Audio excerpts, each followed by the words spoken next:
tertúlia. Meu boa tarde aí para todos e todas. Hoje é dia 18 de dezembro de 2012, segunda-feira. O verbete é de número 2511. Ele tem 4 páginas, 47 elogias e 20 máximos. Eu chamo a atenção que a divisão do detalhismo tem 13 máximos. O tema é monoglotismo. A especialidade é neurolexicologia.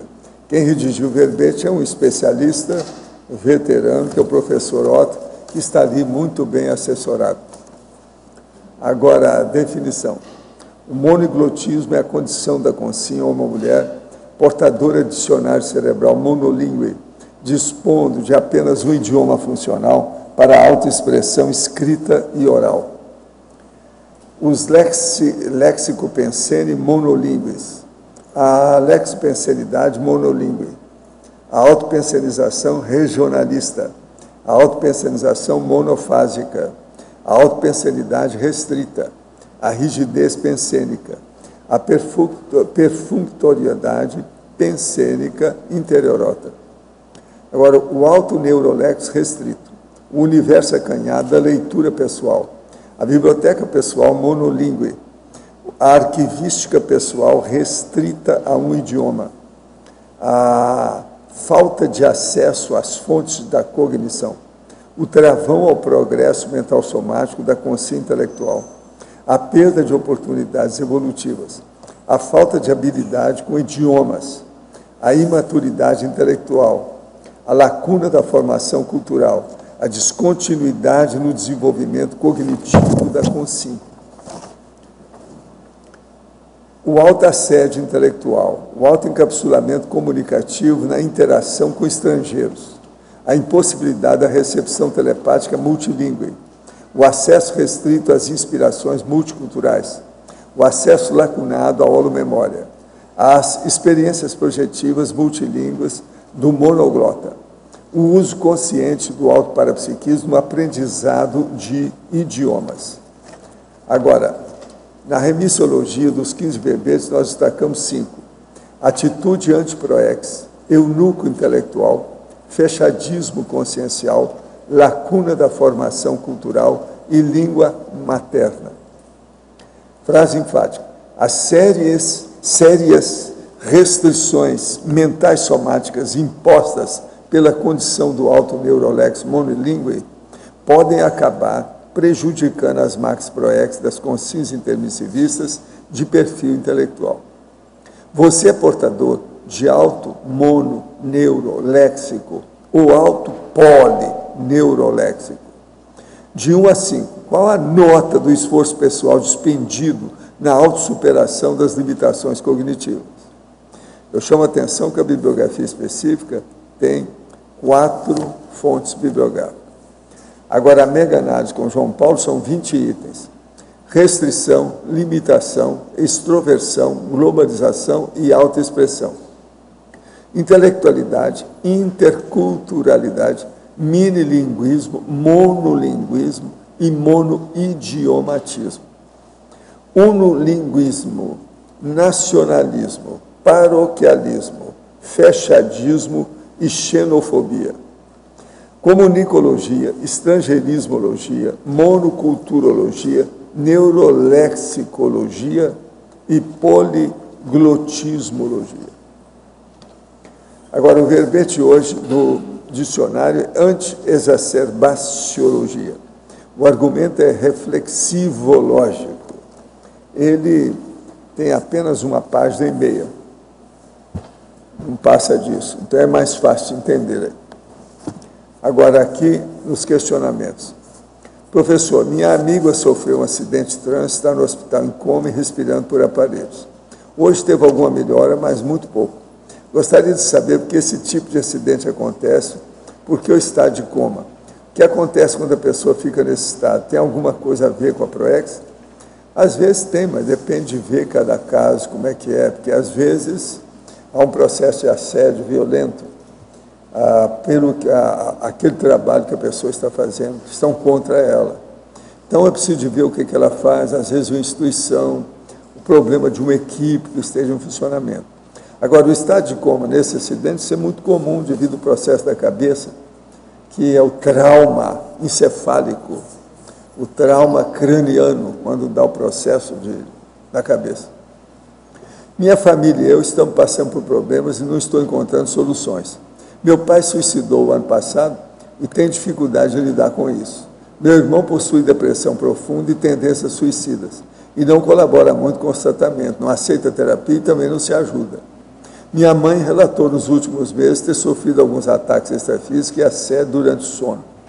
Sinto-me com muita responsabilidade perante esse processo, mas não tenho conseguido enfrentar essa situação a fim de resolvê-la efetivamente. Nas poucas projeções que desencadeio, apenas entro em contato com consciências patológicos, tento ajudá-las, mas não estou conseguindo. Venho trabalhando energia, desenvolvendo meu parapsiquismo a fim de entender esse processo, mas encontro muita dificuldade e muitas vezes me sinto desmotivado. Gostaria da sua orientação.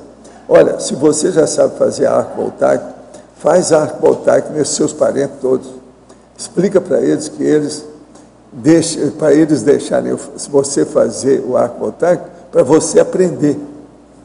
Entende? Como se fosse uma coisa que estivesse beneficiando você. Estão fazendo assistência para você e não você para eles. Chega para isso que às vezes dá certo. Agora, eu estou aqui com a listagem e eu vou colocar no pedido da TENEPS aí para você. No verbete do DAC, no página 36, o item esteticologia. Poderia discorrer mais sobre o assunto? Aqui na esteticologia eu digo o seguinte: você sabe usar as frutas que colhe no quintal da sua casa? Você sabe compor o cenário da sua vida com a borboleta que passa pela sua frente? Você sabe empregar a beleza ou estética do raio de sol que aparece depois da chuva? Você sabe identificar o passarinho que deu rasante na sua frente no instante que você ia entrar em casa? Tudo isso não é mera poesia, nem teoria, nem filosofia, mas expressa a mensagem que a vida natural está nos dando sem excesso, sem exagero e sem exacerbação, o tempo todo. O problema é a pessoa observar. Esse é o motivo que nós estamos fazendo aqui o CAE, que já sempre foi um jardim, um pomar, e o processo dos gramados, nós estamos fazendo agora de maneira mais consistente e detalhada, para chamar o processo, a atenção, principalmente dos visitantes que vêm aqui. Agora, já tem gente que às vezes chega aqui no CAE e fala que nunca viu um lugar que tivesse tanta flor, etc. Depende do dia, né? E outra coisa, tem gente que chega e que não quer ir embora, não quer voltar para casa. Entende? Então, isso mostra que o processo da lignina, que é a energia ectoplasma, fitoectoplasma das plantas, está começando a funcionar nos visitantes que aparecem aqui a primeira vez.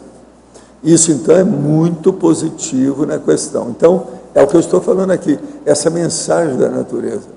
É a mensagem que a vida natural está nos dando sem excesso, sem exagero e sem exacerbação. Não é o processo de dar uma tempestade, não é isso. A pessoa chega aqui e vê a realidade que é outra coisa. Aqui é verde o ano inteiro. Tem flor o ano inteiro. Tem fruto o ano inteiro. E outra coisa, tem um rio junto, tem a mata em cima, tem os pomares no meio, tem uma série de bosques por todo lado, água corrente por todo lado. Então isso aí é para a pessoa ver como é que é. E nós agora vamos fazer o Fitolab. Eu estava vendo a estrutura, não está aqui agora, mas a estrutura é boa. Tem um rapaz, um especialista que está aí hoje, que fez a estrutura do Fitolab para fazer o negócio, sabe? Muito bonito. Então, várias coisas. Outra coisa, a hora que ficar pronto também, os 2 pavilhões aí do orquidário, isso aí vai chamar a atenção também. Então, nós temos que estudar o processo da esteticologia da natureza. Isso é estética, é beleza. O povo, às vezes, fica um pouco perturbado com esse negócio de beleza, não entende bem a situação. Outra aqui. Começa a me intrigar o fato de que, após cerca de um mês em estado depressivo, retornei aos exercícios energéticos e eis que, bastando 2 dias de mobilizações básicas, encontro-me em plena pacificação íntima.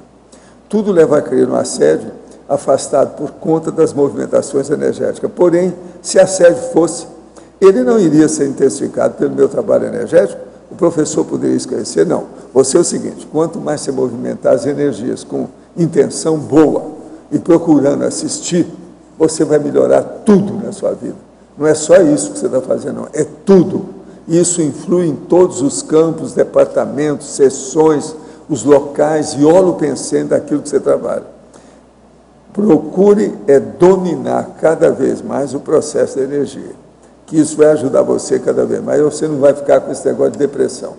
Depressão mostra que a pessoa tem pouca inteligência, falta inteligência, todo mundo que se deprime. A vida tem tanta, é isso que eu estou falando da natureza, tem tanta mensagem bonita em torno, a estética, a beleza, tudo isso, e a pessoa chega lá e fica lá, aqui, desse jeito assim, em cima do vaso da privada. E outra coisa, às vezes passa 3 semanas daquele jeito, você não pode nem falar com a pessoa que ela não te responde. Então, veja, isso aí é burrice, é pior do que bicho, entendeu? Muito pior do que bicho subhumano. Então, não tem razão de ser. Uma pessoa que começa a mexer com as energias, supera isso tudo. Agora, para você, ao nosso verbetógrafo Otto, Estrangeirismologia, página 12, item 4. Poderia nos explicar o que é a abordagem SMART no aprendizado de idiomas? SMART é uma palavra que significa inteligente, esperto no inglês, mas aqui é um acrônimo. Significa também, às vezes, o processo também de brilhante em português. Brilhante, isso. E aqui, no caso, é um acrônimo, tá, que é usado na parte da administração, enfim, da parte de gestão. No idioma inglês significa, então, cada letra tem um significado, cada letra tem uma palavra por trás.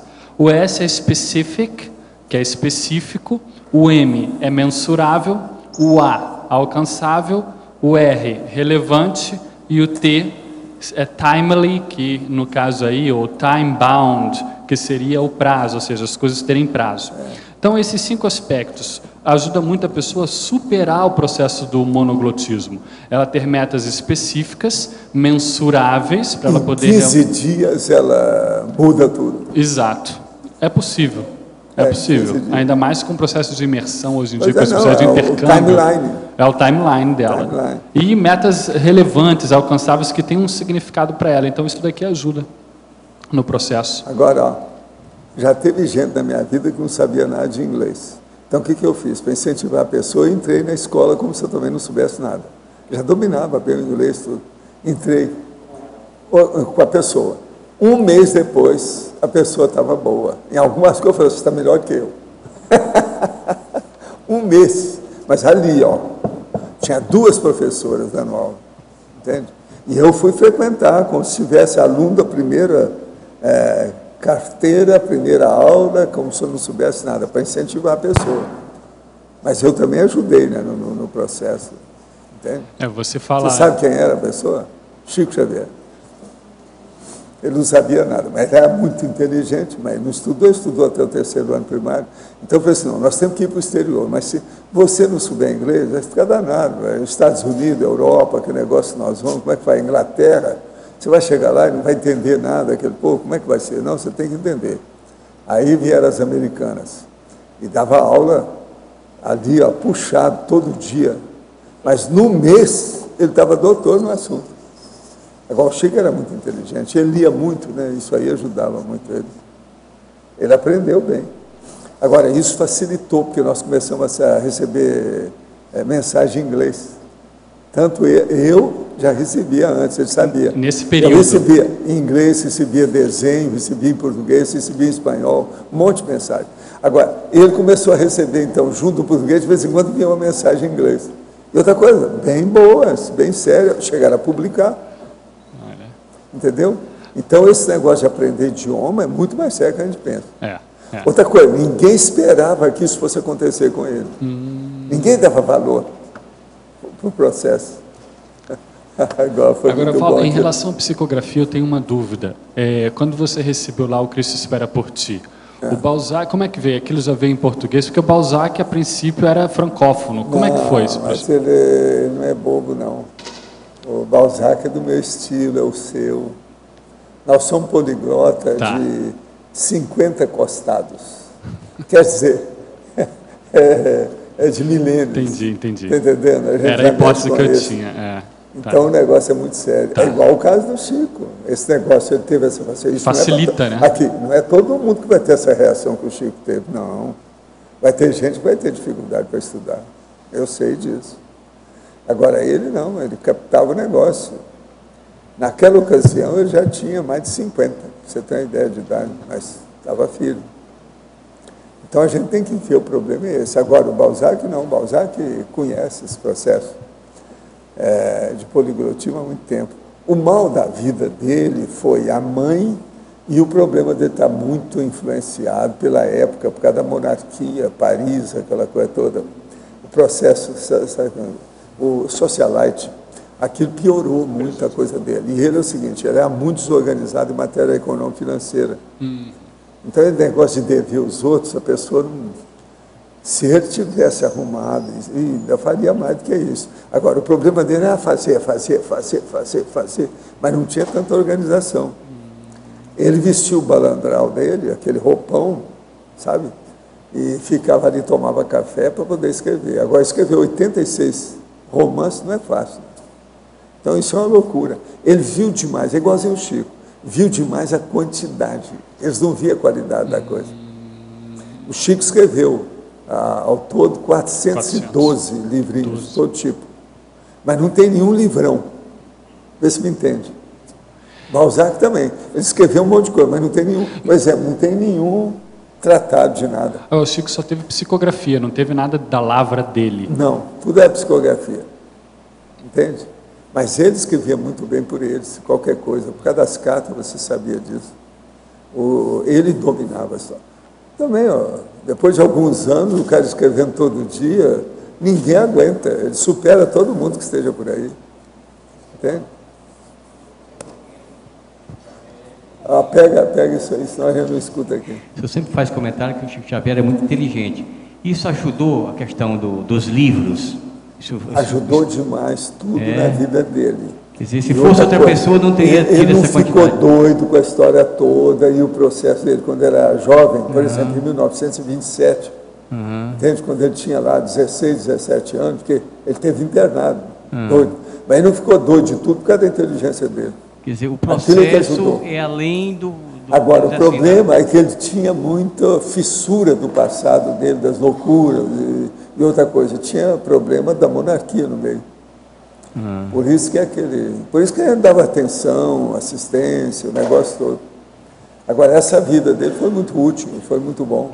Sim. Ele fez Tacom a vida inteira, né? Ajudou muita gente.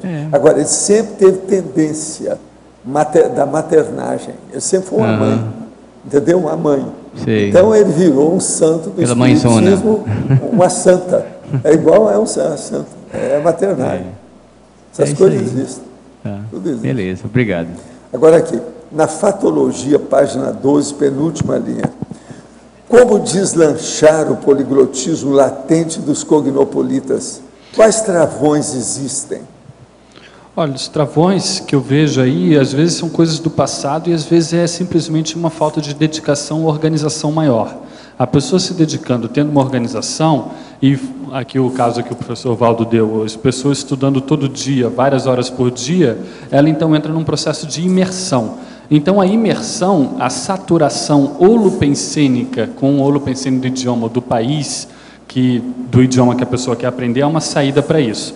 O poliglotismo, então, ele está latente aqui porque, por causa dessa própria seção aqui, estrangeirismologia, toda hora, no discurso de todo mundo tem palavras estrangeiras.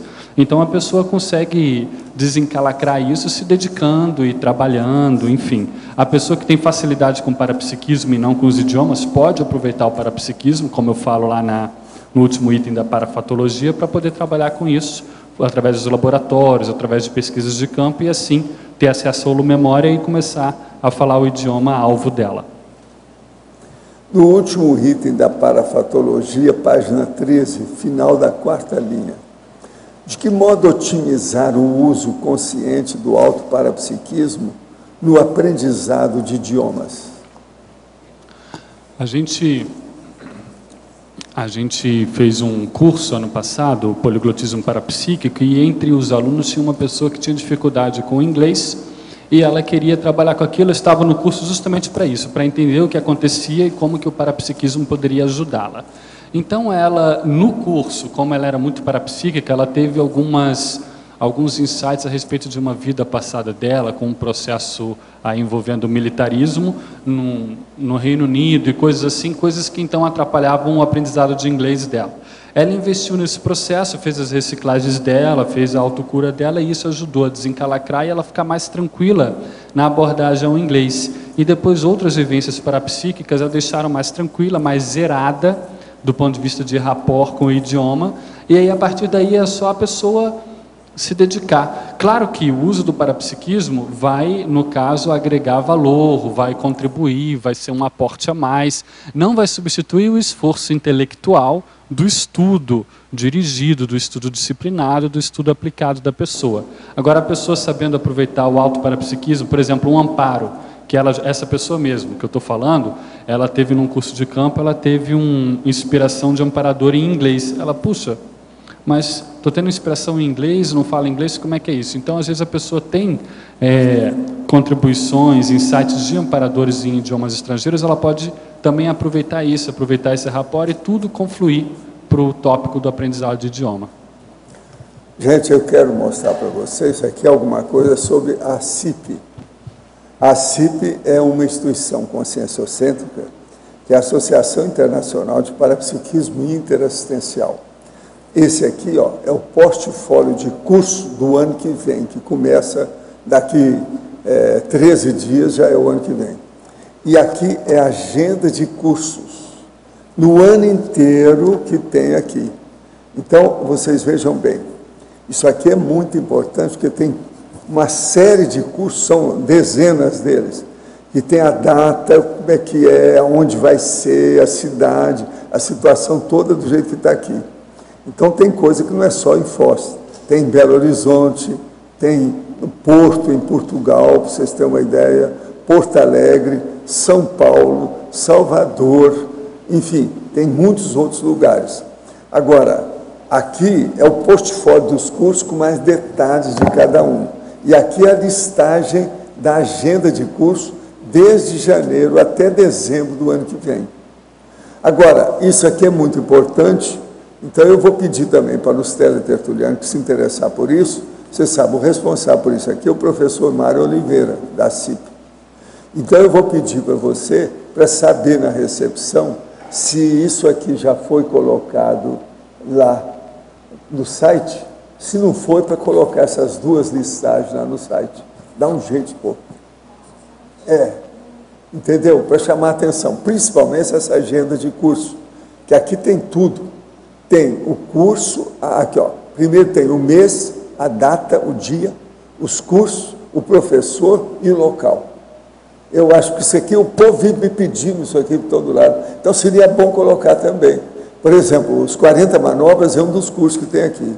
Mas tem uma série deles: precocidade parapsíquica, senso de parafiliação, sinalética energética parapsíquica, Apolônio de Tiana, autodefesa energética, e por aí vai.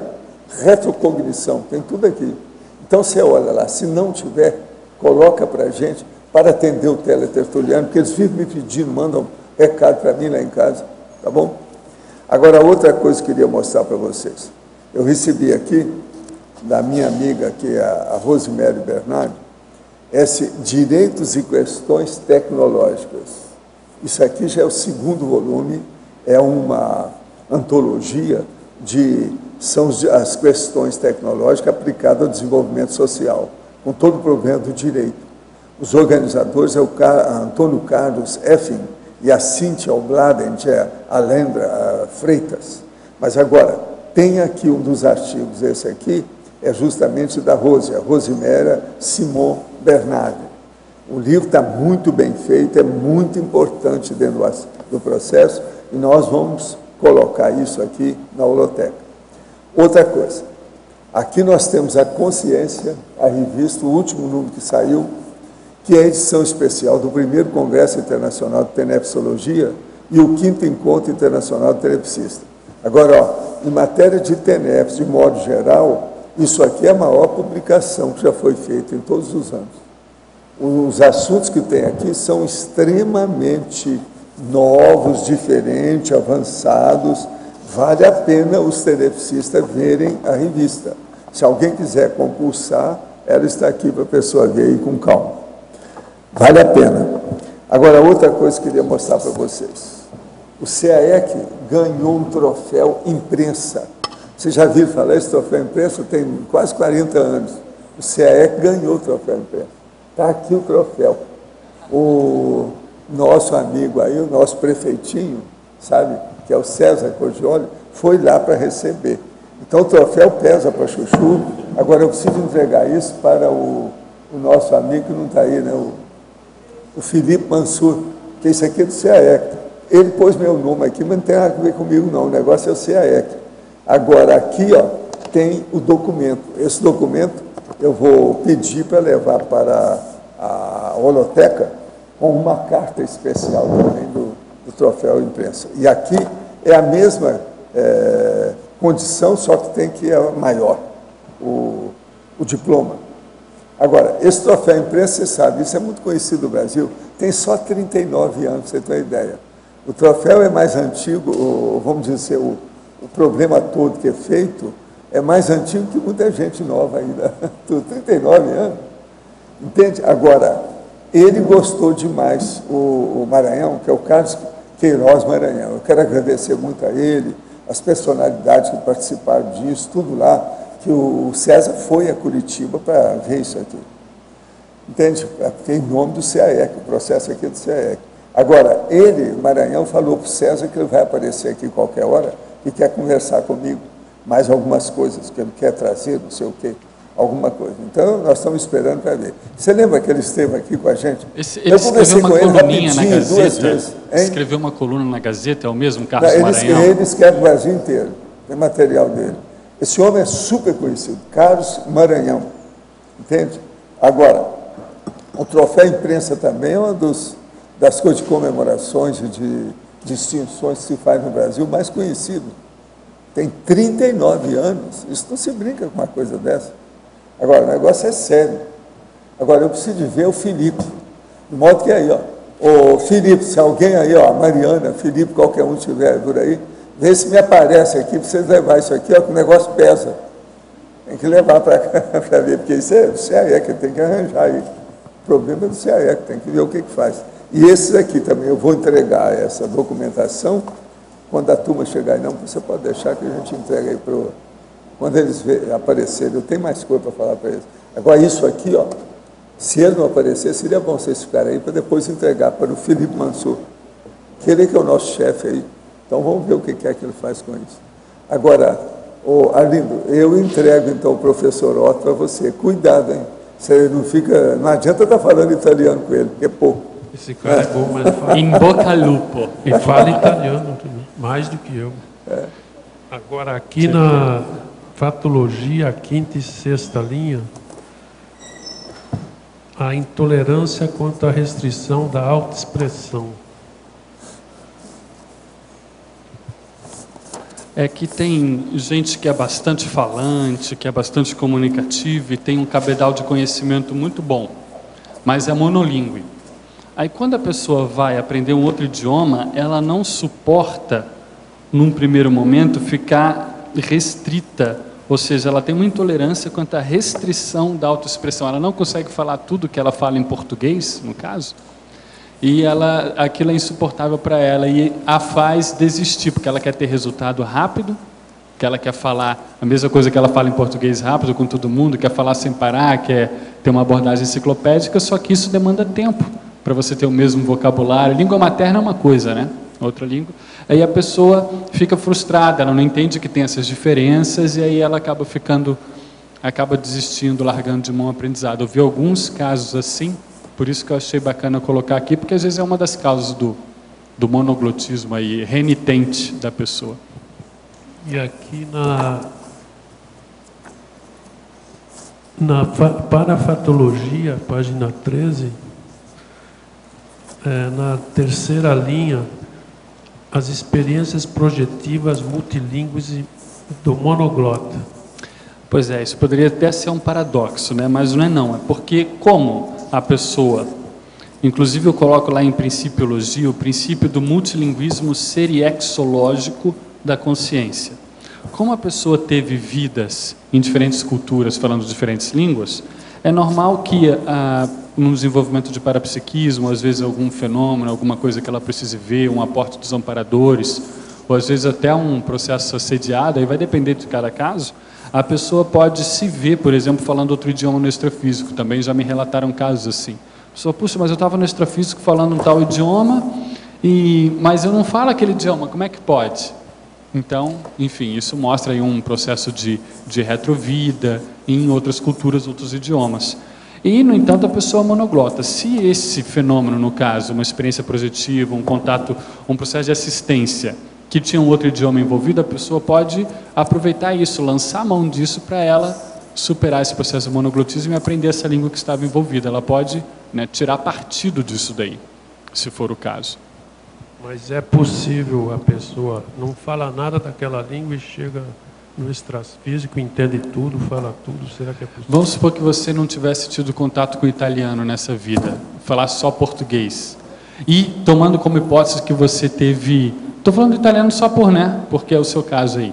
Então vamos supor que aí você no extrafísico não seria de todo absurdo pensar que você poderia ter uma experiência com o italiano no extrafísico, correto?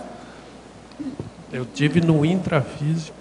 Se eu pego um grupo de italianos, de repente eu falo um pouco italiano e com eles eu desenvolvo mais, fico falando mais do que o normal. Tem um processo interessante aí que aí você entra no holopensene. Se você tem aí uma forma holopensênica naquela cultura, aquilo meio que incita, estimula a sua holomemória, e é curioso que aquilo faz você atualizar aquilo nas suas redes sinápticas do seu cérebro, ou seja, o paracérebro influindo no cérebro, no caso, e aí aumenta a sua riqueza de expressão. E aí você acaba tendo mais fluência no idioma que a princípio era desconhecido ou você tem menos fluência.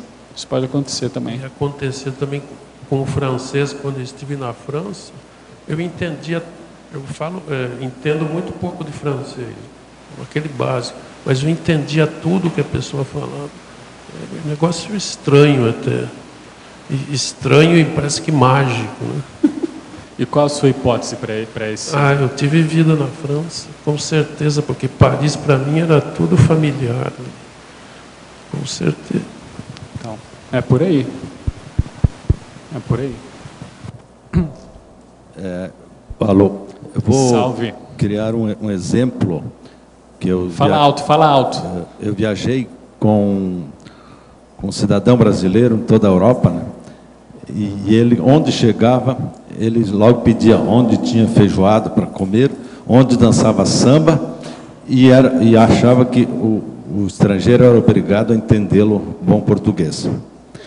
Então, onde é que você classificaria esse sujeito?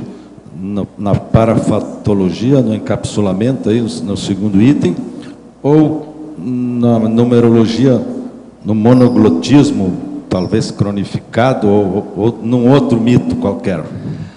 E às vezes é falta de uma ilustração cultural maior para a pessoa entender que cada cultura trabalha de um jeito. Eu já vi casos aí. Isso acontece não é só com o brasileiro, com todas as culturas. Às vezes o norte-americano vem para cá e também comete algumas gafes aí.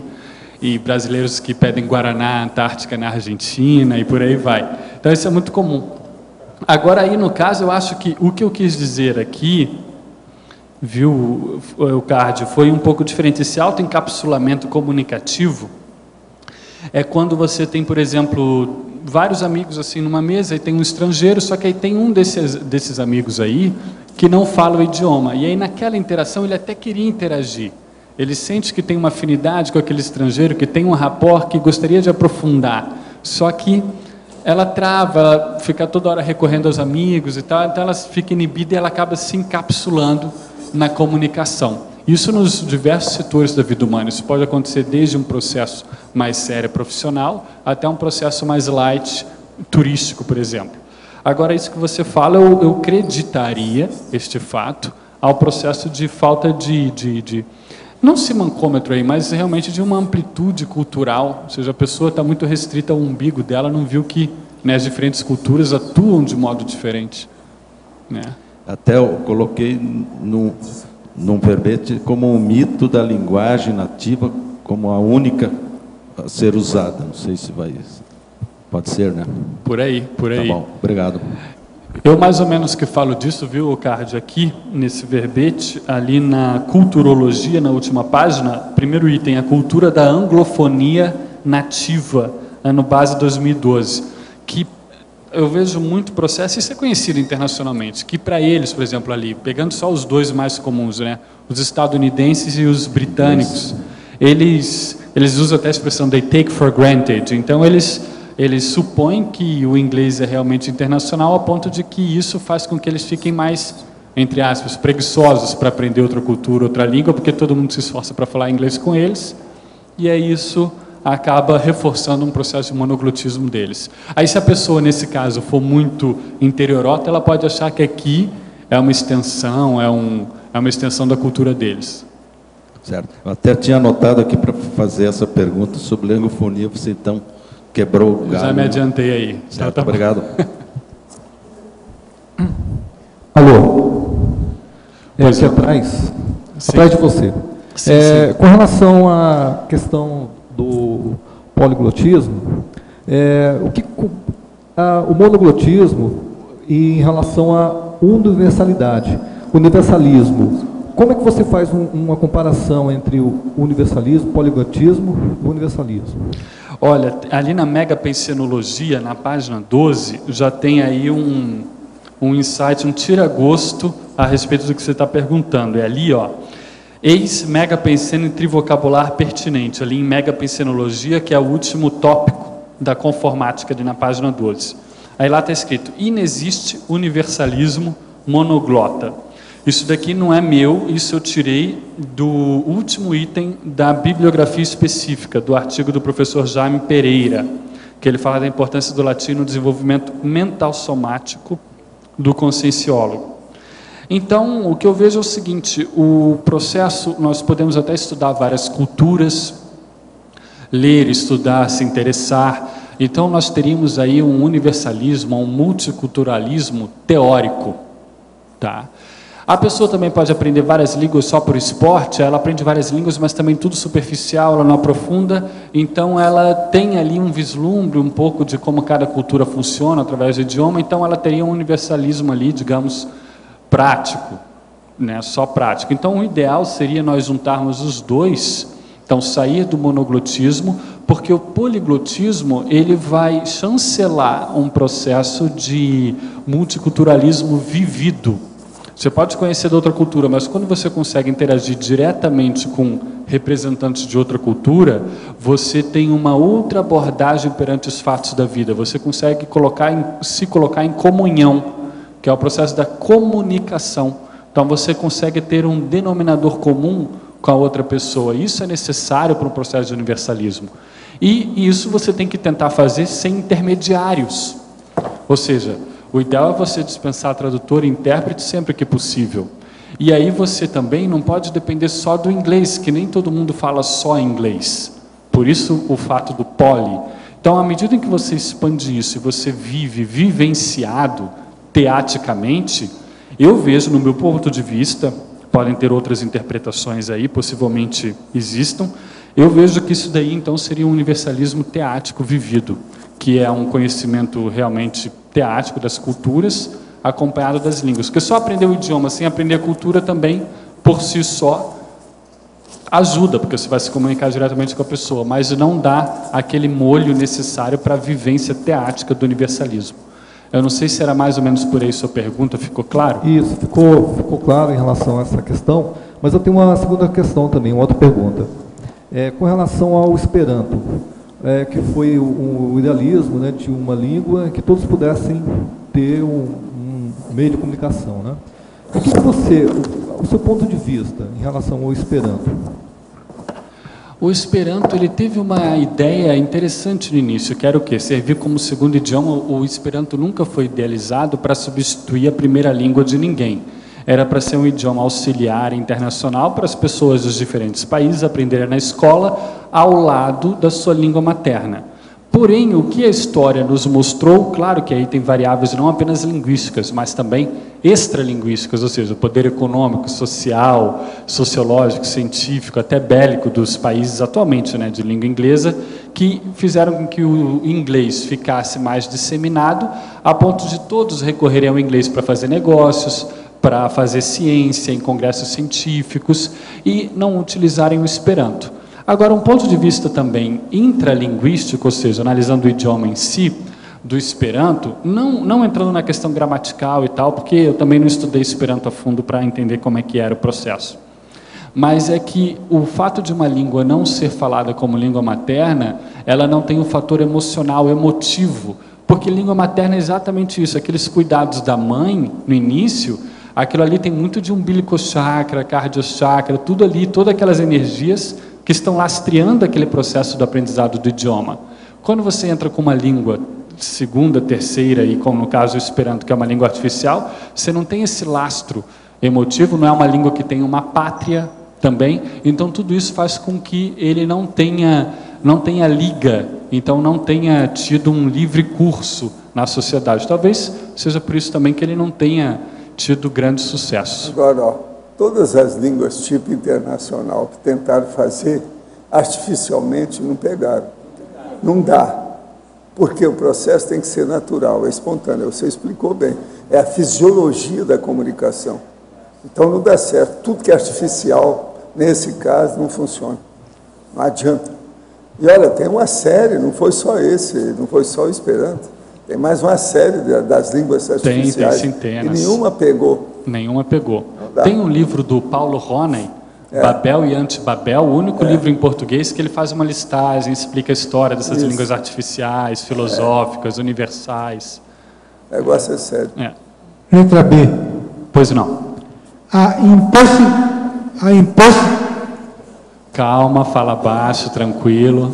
A impossibilidade de soltar as amarras mais antigas da interprisão grupocármica.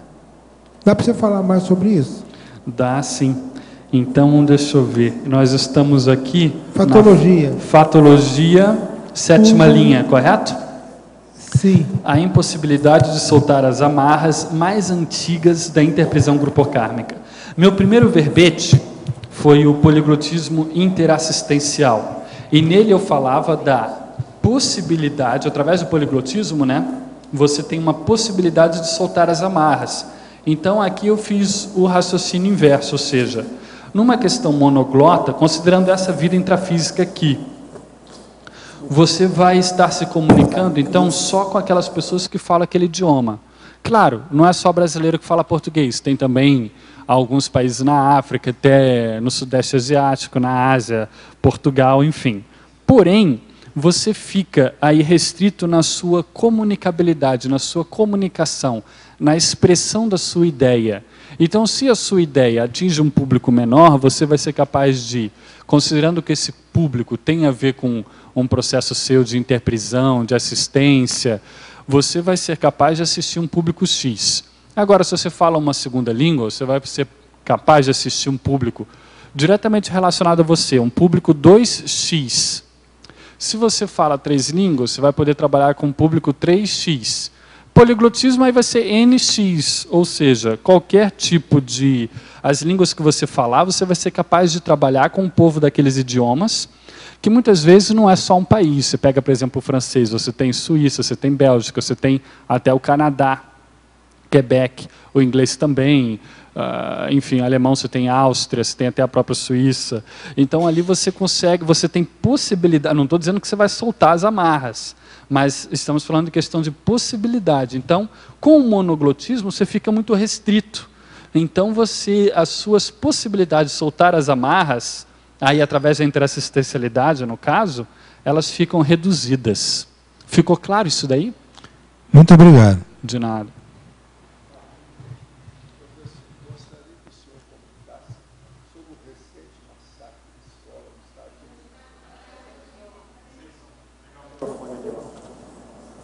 Vou ver aqui.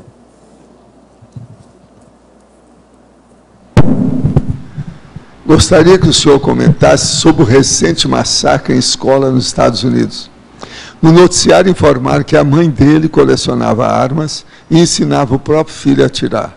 Alguns veículos da mídia deixaram o atirador, taxaram o atirador de louco, esquecendo que toda a cultura armamentista dos Estados Unidos.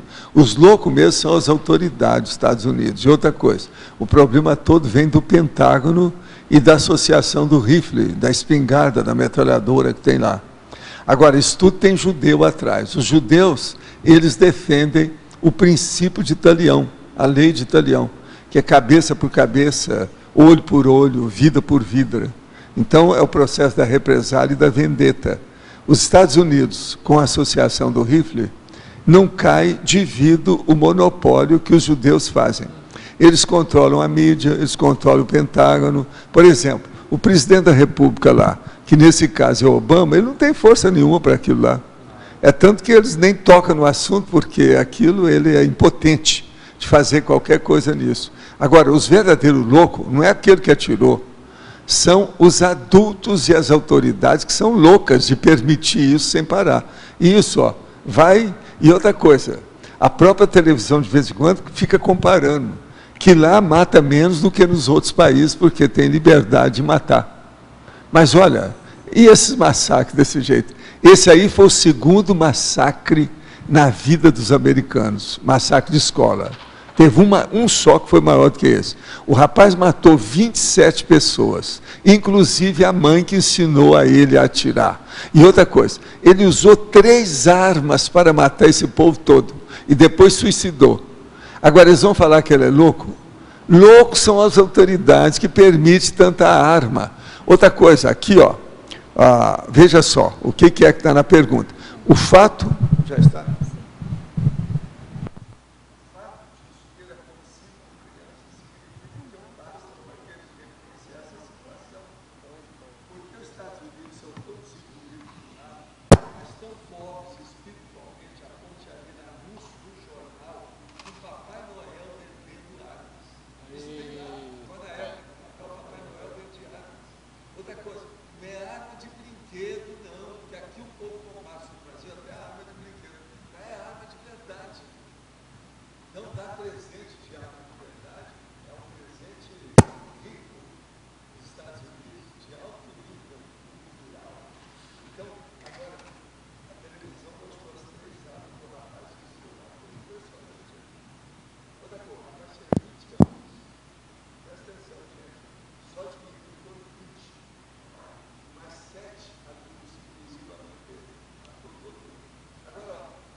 Newtown, em Connecticut. Agora, o melhor da história, a escola está num lugar dentro, no centro da cidade, 2 quilômetros dentro da cidade, está a instituição que faz exposição de armas nos Estados Unidos inteiro.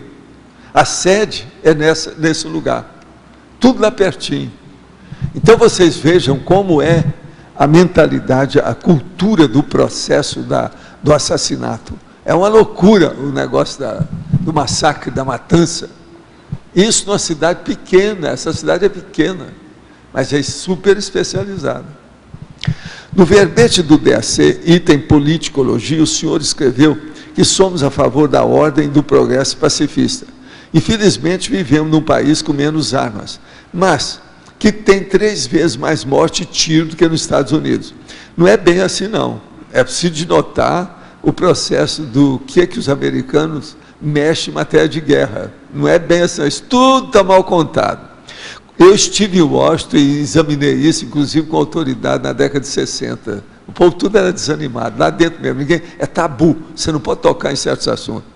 Quando acabaremos com esses índios vergonhosos e com a impunidade aqui reinante? O que precisa aqui no Brasil é arranjar polícia com bons salários e com educação do policial. O que falta mais no Brasil é isso. Agora, os Estados Unidos tem isso tudo e matando. E outra coisa, é gente que é civil. Esse menino não tinha nada a ver com o exército. 20 anos, não tinha nada a ver com isso. Como é que é isso? O negócio não é assim, não. Eles querem aí, ó, aí a pessoa, o nosso amigo aqui está querendo defender os Estados Unidos. Isso é a vovozinha, não é assim, não. A situação lá é muito pior do que vocês estão pensando. Eu já estive lá e vi atingir gente, a família, que esse negócio todo, vi as coisas de perto.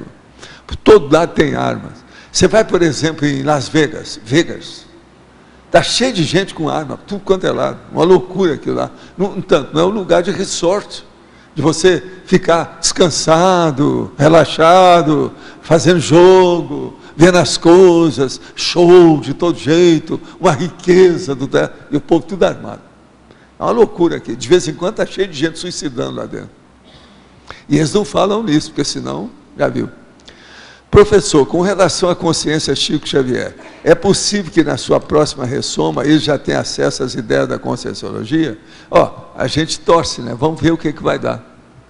Se ele não tem não está muito preso ao povo do cristianismo, né?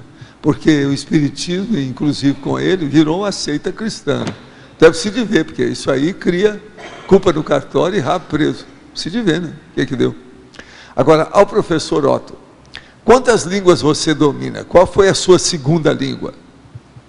A minha segunda foi o inglês, e fora o inglês tem o espanhol, o francês e o italiano.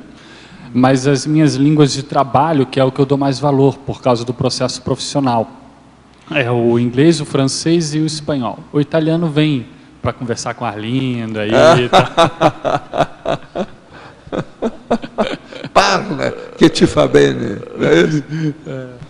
Mas olha, Álvaro Bertoga, vivemos num país onde impera o monoglotismo adulto, coletivo e cronicificado, e onde os monoglotas falam mal até a própria língua materna. Como reverter esse quadro, tendo o PT balizando nossos currículos escolares? Isso daí é uma questão que remete ao processo de educação. Você vai conseguir ter uma nação educada, poliglota, a partir do processo da língua materna. Você, recentemente, professor, trouxe o antilinguisticologia aí, né, denunciando essa situação. Foi. Então, realmente tem essa questão da educação, de trabalhar melhor com isso. O PT não dá atenção para isso como devia. Então, tem que se trabalhar na educação. A partir da educação em língua materna, você pode, na própria escola, já introduzir a segunda língua de um modo mais consistente, porque da maneira que é feita, poucos conseguem aprender realmente o inglês ou o próprio espanhol na escola. E a partir disso você ir crescendo e evoluindo com essas políticas idiomáticas de ensino do idioma. É isso aí. Na Interaciologia, página 13, segunda linha. Poderia ampliar a interação antepassada de si mesmo, monoglotismo multimilenar? Isso daqui é uma interação interessante, né? Quando a pessoa ela é antepassada de si mesma, ou seja, ela ressoma dentro da própria família, daquele clã, ou daquela tribo, ou daquela dinastia, ou de um grupúsculo familiar específico. Então ela ressoma sempre ali e no mesmo país, naquela mesma condição. Então ela fica ressomando ali. Então isso faz com que ela fique ali muito presa a um processo de interprisão grupo kármico baratrosférico, com um monoglotismo multimilenar, porque nós estamos falando de ressomas, várias ressomas. Então o monoglotismo vem como consequência desse processo dela ser antepassada de si mesmo. Então aqui é difícil que... Não sei como é que seria no caso do Brasil, porque nós temos uma nação jovem até certo ponto, 500 anos, então não me parece que a maioria das pessoas que estão aqui ou tenham sido índios e acabaram aí chegando agora aqui nessa condição um pouco melhor, ou vieram aí de outras nações e acabaram ressomando aqui. Então, às vezes a pessoa não tem esse processo. Ou se tem, como antepassado de si mesmo, são famílias aqui dentro do próprio Brasil, ao longo desses 500 anos, aí ela pode acabar ficando cronicificada no processo do português. E aí pode dar problema. Talvez que esse antepassado de si mesmo, aqui no Brasil, possa ter relação com essas capitanias hereditárias e essas famílias que até hoje controlam a política aí no Nordeste, tem aquele coronelismo. Isso tudo vem desde as Seis Marias, as capitanias hereditárias, então pode ser que no Brasil isso tenha alguma relação com esse processo político. Mas, de qualquer forma, aqui eu quis chamar a atenção, então, para esse processo seriexológico da pessoa que ressoma sempre no mesmo grupo familiar e no mesmo país, tendo como consequência, portanto, o monoglotismo multimilenar dela.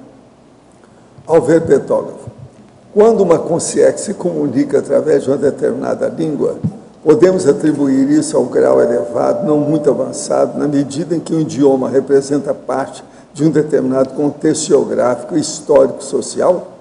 Pergunto isso pois nas experiências que tive com concierge em outras nações, o diálogo foi transmental, portanto, não se encaixando em nenhum idioma propriamente dito, apesar de eu ser poliglota. Como o Verbetalk entende esse tipo de experiência? Em primeiro lugar, também aí tem que ver o seguinte, o poliglotismo ele permite você transcender o processo da forma, favorecendo para os próprios amparadores. Primeiro que o poliglota começa a ter, com o passar do tempo, maior facilidade de telepatia, isso é natural dentro do processo do desenvolvimento do poliglotismo.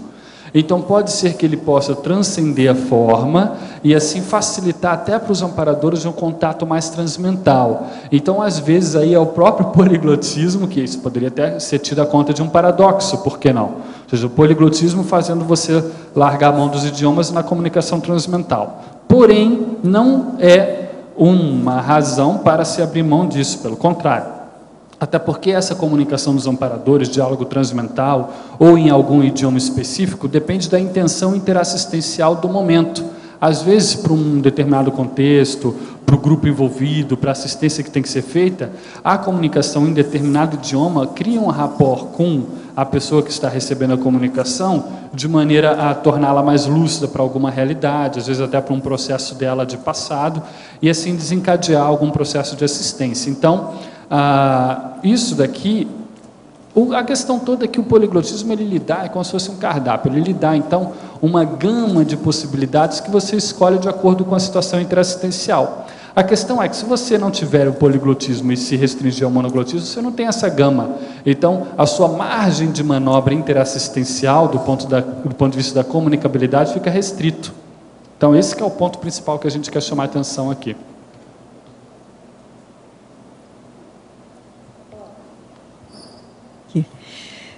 Eu queria fazer uma pergunta para você da relação, né? Porque todos nós, afinal de contas, a maioria de nós, pelo menos, somos poliglotas, nem que seja por termos vivido em outros corpos, em outros países, outras etnias e termos falado outras línguas. Então, você faz assim um paralelo entre as línguas que a gente tem facilidade ou tem interesse em estudar com essa facilidade no passado e o fato de estudar essa língua ajudar a recuperação dos cons de uma maneira geral? Você podia falar um pouquinho sobre isso? Total. O que você falou procede totalmente.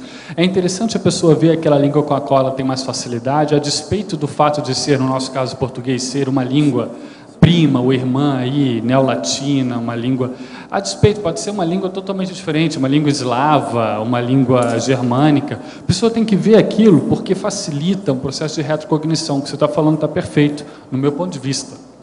Ou seja, a pessoa vê aonde ela tem facilidade e entra ali. Então, aquilo ali vai facilitar um processo de aprendizado, normalmente, porque essas facilidades não são de graça. É como um rapport. O rapport com língua é um rapport com uma cultura, com uma energia. Que nem rapport com pessoas. Se tem rapport com pessoas, não é de graça. Então, tem um processo de passado ali que está dando margem para isso. Com a língua, a mesma coisa. Então, a gente saber identificar isso e aproveitar, a gente pode tirar partido disso. Então, isso pode favorecer um processo de retrocognição, pode favorecer um processo aí de interassistencialidade. É isso que eu vejo. Você quer complementar alguma coisa? Até de uma limpeza, de um rastro pensênico, né? Porque à medida que você vai estudando, vai vindo a turma, não é isso?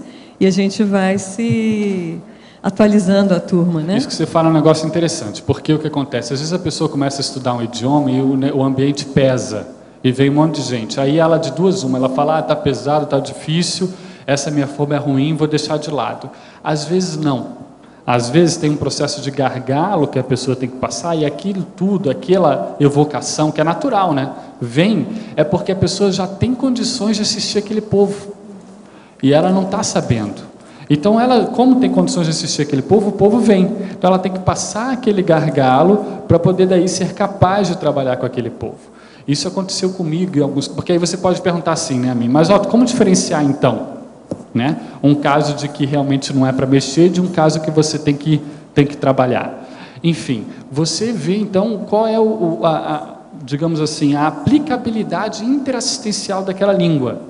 Aquela língua é para quê? É um processo de vaidade ou é um processo interassistencial? Se tem um fim interassistencial, aí pode entrar um processo profissional também, ela tem uma aplicabilidade positiva. Então, aquilo ali, tendo um fim interassistencial, tem aportes de amparadores. Isso ajuda, então, num processo todo. É uma grande oportunidade de você fazer uma limpeza dos rastros aí. Então, eu tive um caso com um francês, por exemplo, que só foi limpar uns 4 anos depois que eu já trabalhava com o idioma, já tinha atendido centenas de franceses, quando eu fui à França. Eu estava para desistir de trabalhar com o idioma. Então, você vê, não é o caso. Eu vejo colegas que, o alemão me deixa agressivo, vou deixar de lado. Mas calma, às vezes é um processo que a pessoa tem que trabalhar. Ainda mais se ela é agressiva e vai ter que trabalhar com aquele traço mais cedo ou mais tarde. Às vezes é pelo idioma que ela vai poder, né, resgatar e trabalhar. Você percebe também um trabalho de paradiplomacia? Eu fiz o teu curso, né? Aliás, recomendo aí para todo mundo. E eu percebi, tem uma parte de um campo, né, para quem não fez, em que o Otto coloca diversas falas em diversas línguas, para a gente perceber como que a gente se relaciona, né, com as línguas. E eu percebi assim, uma certa problemática entre alguns materpenseres de uma língua com a outra. Né? Aí eu passei a depois eu pensei sobre isso depois do curso, e eu fiquei pensando na posição do poliglota enquanto paradiplomata, também para estar fazendo esses acertos com essas consciências de uma etnia com outra. Você já pensou sobre isso? Já pensei. Eu vejo que no nosso processo evolutivo, talvez aí até na nossa condição de pré-intermissivistas aí no caso, eu vejo que é por isso que eu quero chamar a atenção mais uma vez para esse processo, porque vai ajudar demais dentro do nosso processo de assistência na pré-intermissão. Isso na minha visão, né?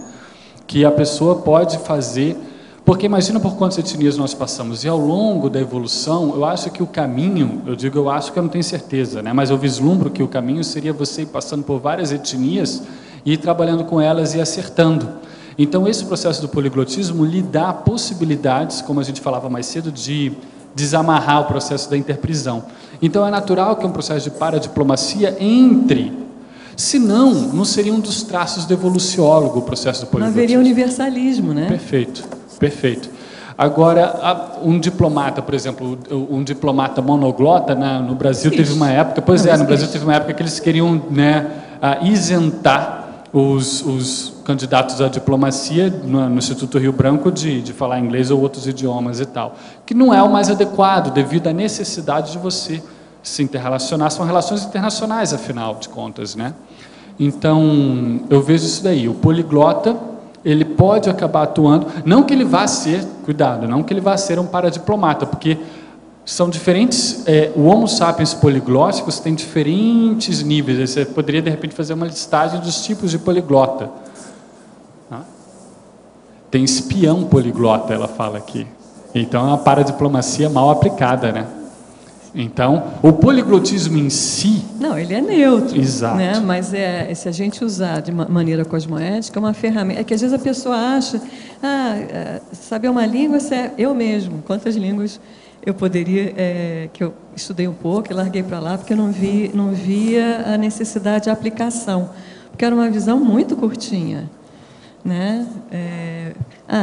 Eu não vou precisar desse alemão para nada, alemão, língua morta quase, né? E esqueci, não tinha noção de todo o passado, né? De toda... Porque a gente saber pesquisar, ter condição de pesquisar em diversas línguas também é muito rico. Exato, a gente chama atenção, você falou bem, porque a gente chama atenção aqui logo no início, nas 2 primeiras linhas da fatologia, o processo da biblioteca pessoal, da arquivística, o universo da leitura.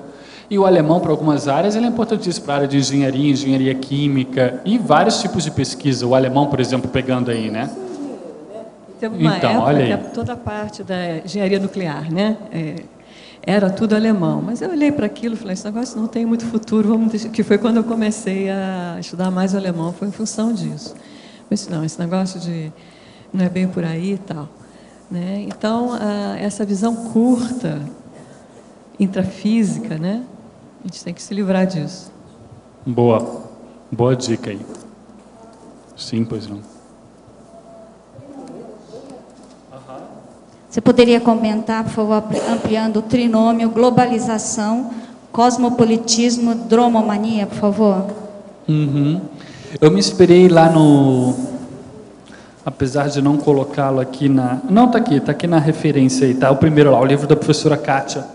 Certo. Eu me inspirei nele aqui, o trinômio globalização, faz com que, por exemplo, hoje é o inglês. Mas se você imaginar, ao longo da história humana, já tivemos várias línguas que cumpriram essa função de intermediário. O latim na Idade Média, depois o francês, né? Hoje é o inglês, amanhã pode ser outra língua. Então, nós temos aí o processo de globalização, faz com que muitas pessoas tenham que aprender, no mínimo, uma segunda língua, a fim de ter uma comunicação mais ampla. Isso, então, traz um processo de cosmopolitismo, que é um resultado do processo da globalização. Pegando o caso de Foz do Iguaçu, que não é, aí, digamos, uma capital. Porém, nós temos aqui um processo da metrópole trinacional do Iguaçu, fazendo com que sejamos cosmopolitas, mesmo numa cidade média. E aí você tem a questão da dromomania, ou seja, é aqui positiva no caso, que é essa questão de você viajar, de você se deslocar incansavelmente. Aqui é um processo interessante para nós, dentro de alguma fase da nossa vida, enquanto conscienciólogos, se deslocar para você conhecer diferentes culturas, até dentro de um processo de itinerância internacional e para você ampliar a sua cosmovisão. Então, tudo isso daqui está muito interrelacionado, porque a dromomania é facilitada hoje pela globalização. Aí, coisas que hoje em dia a gente considera óbvias, mas, por exemplo, o desenvolvimento da tecnologia com a aviação. A aviação faz você ir de um continente ao outro em questão de horas. Isso antigamente levava meses de navio, então isso está muito facilitado. Cosmopolitismo, você lidar então com diferentes culturas, isso faz com que você amplie o seu processo de cosmovisão. Aqui, nesse caso, a trinomiologia que você pescou nesse tópico, eu botei só coisas mais positivas, ou seja, coisas que viriam com a superação do monoglotismo. Sim. Aí você começaria a entrar em todo esse meio de campo aqui. Então, foi isso que eu quis chamar a atenção. Aí tem outros tópicos que são um pouco mais nosográficos, né? São impedimentos que nós temos a partir do monoglotismo, e outros tópicos estão mais ou menos misturados. Ok. Na culturologia, na página 15, você poderia comentar a cultura da anglofonia nativa. A anglofonia é o caráter, é a condição de se falar inglês, nascer num país anglófono onde se fala inglês. E a pessoa se comunicar em inglês como língua materna, que é no caso aí, por exemplo, de várias partes do Canadá, partes da África do Sul, partes da Austrália, da Nova Zelândia, do Reino Unido e dos Estados Unidos. Na maior parte das vezes, hoje em dia, por isso que eu coloco ano base 2012, Sim. É que essas pessoas, pelo fato de falarem inglês e, coincidentemente, o inglês ser a língua de maior ocorrência, ser uma moeda corrente hoje em dia, faz com que elas, pode ter esse efeito, um efeito deletério, prejudicial, nesse caso, um efeito prejudicial, que é elas ficarem restritas ao seu idioma natal, à sua língua nativa. Então, essa cultura da anglofonia nativa, né? é uma cultura monoglota. Sim. Os Estados Unidos é um caso emblemático nesse sentido. Entendi. Entendi. Tem relação com essa interação monoglotismo individual, monoglotismo nacional? Perfeito, perfeito, perfeito. É isso aí que eu tinha em mente. Ok. Ok, então. Obrigada.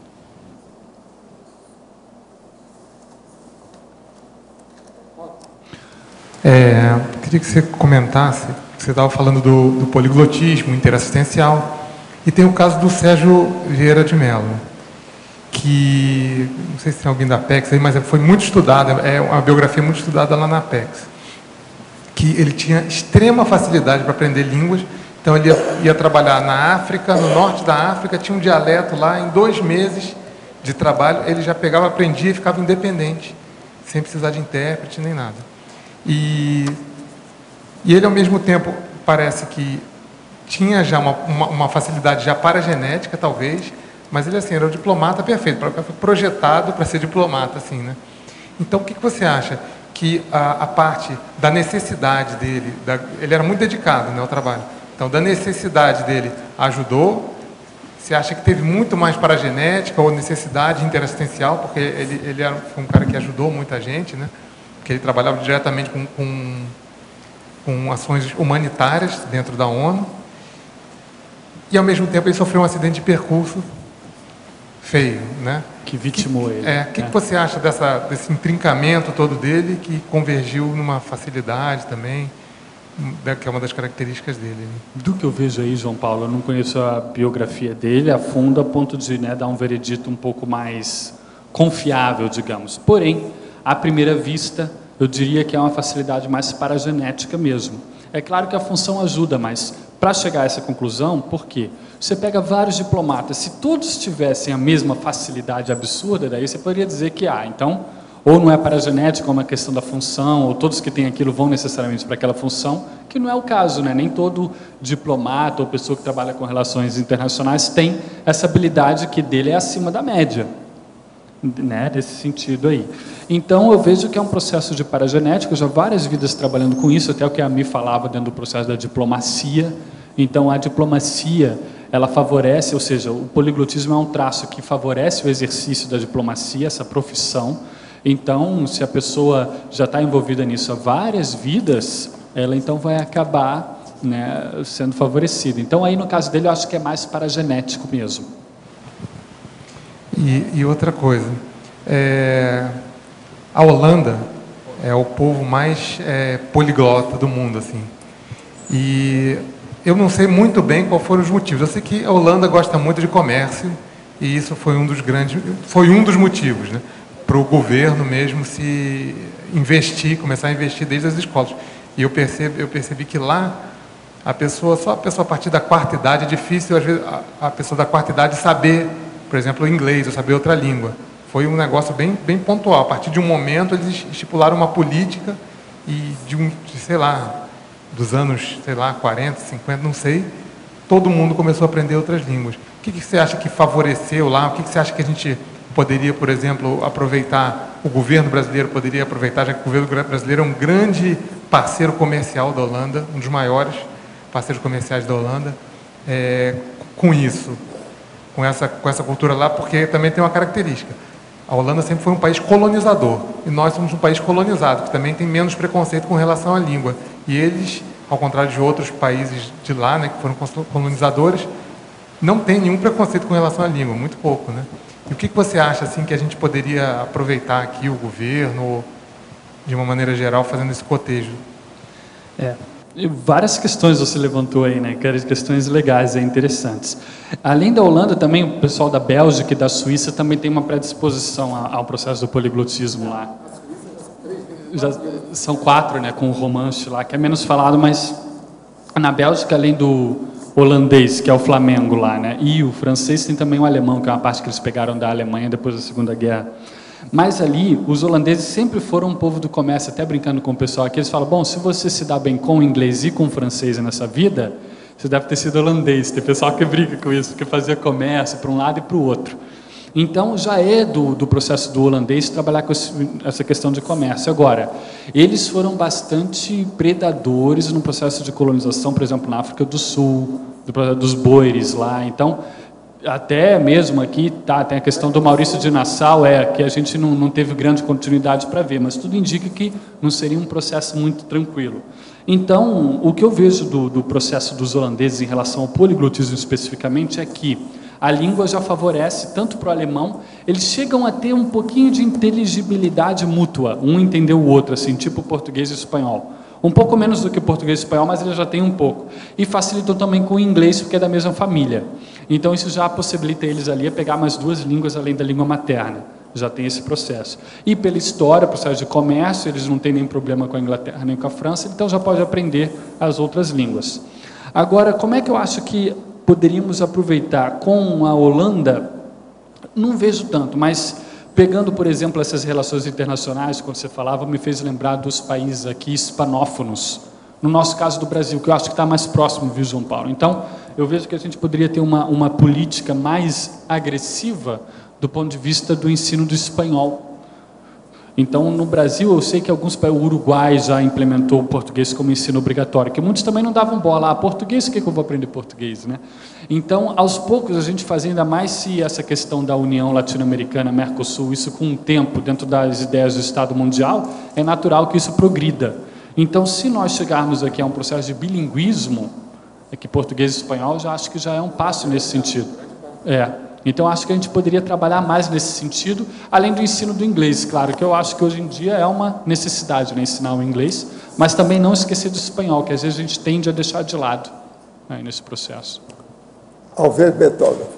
Conheço um brasileiro que mora na Alemanha e relata que fala alemão fluentemente em projeções, mas sonha frequentemente que não consegue falar a língua. No intrafísico, ele fala até bem o alemão. Poderia comentar o caso?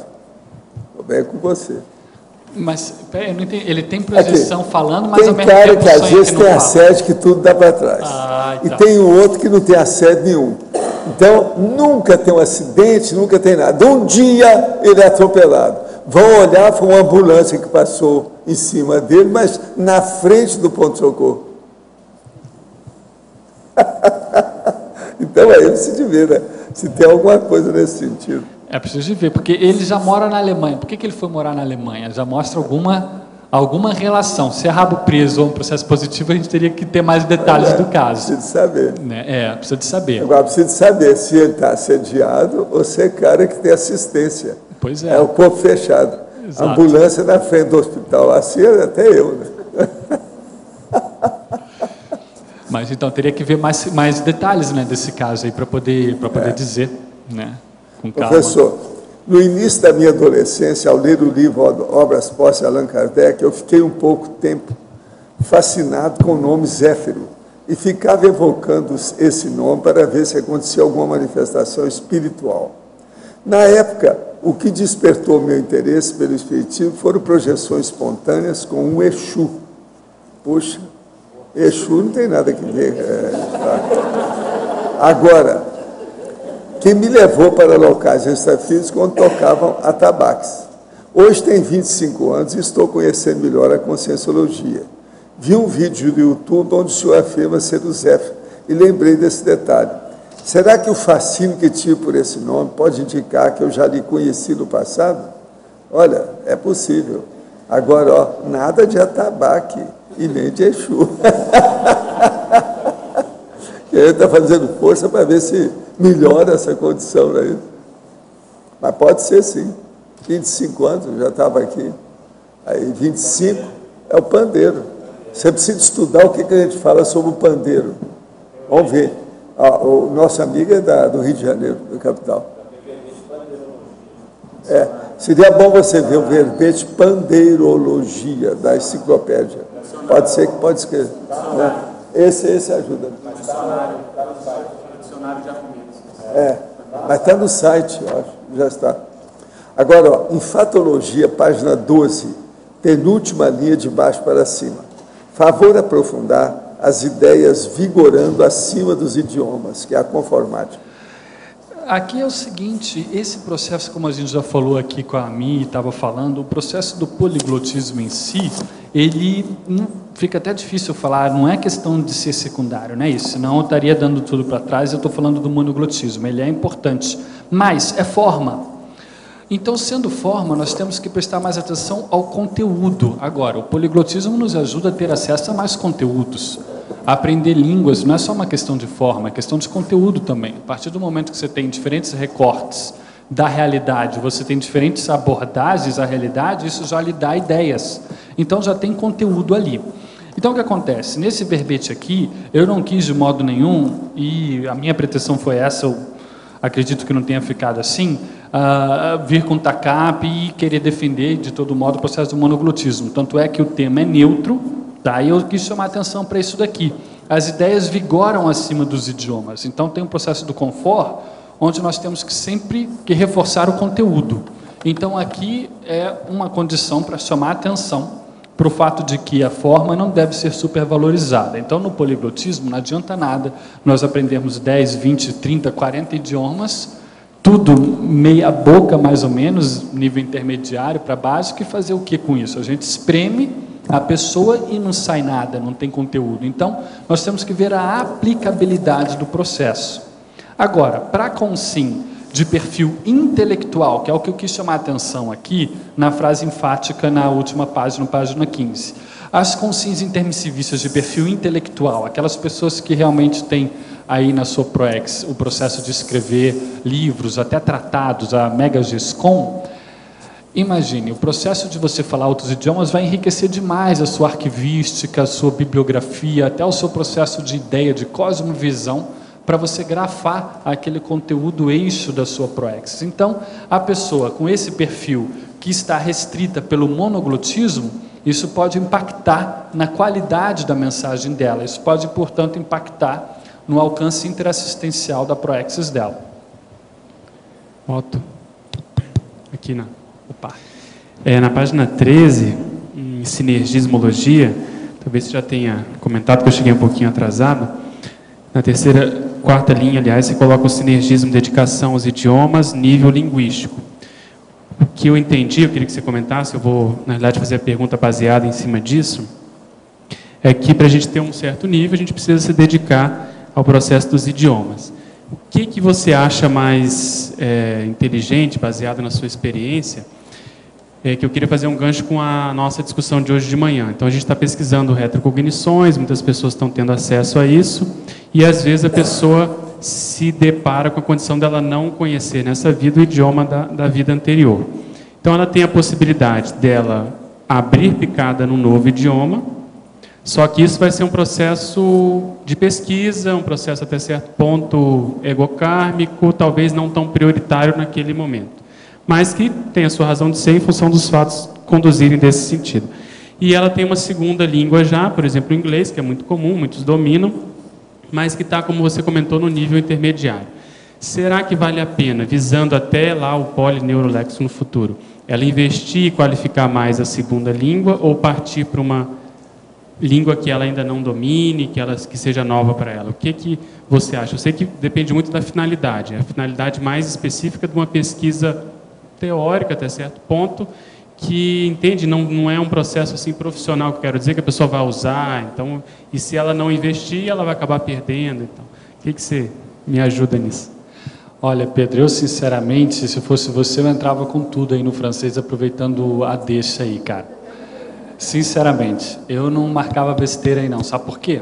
Porque o que acontece? Como o negócio está fervilhando, e está aí, tem vários pontos que eu vejo aí. Um é o mais óbvio, que é o acesso à bibliografia para você estudar a personalidade que você já está estudando. Se você tem só o acesso ao inglês aí no caso, você vai nos originais, você pode ir nas cartas dele. Muito material não vai estar traduzido.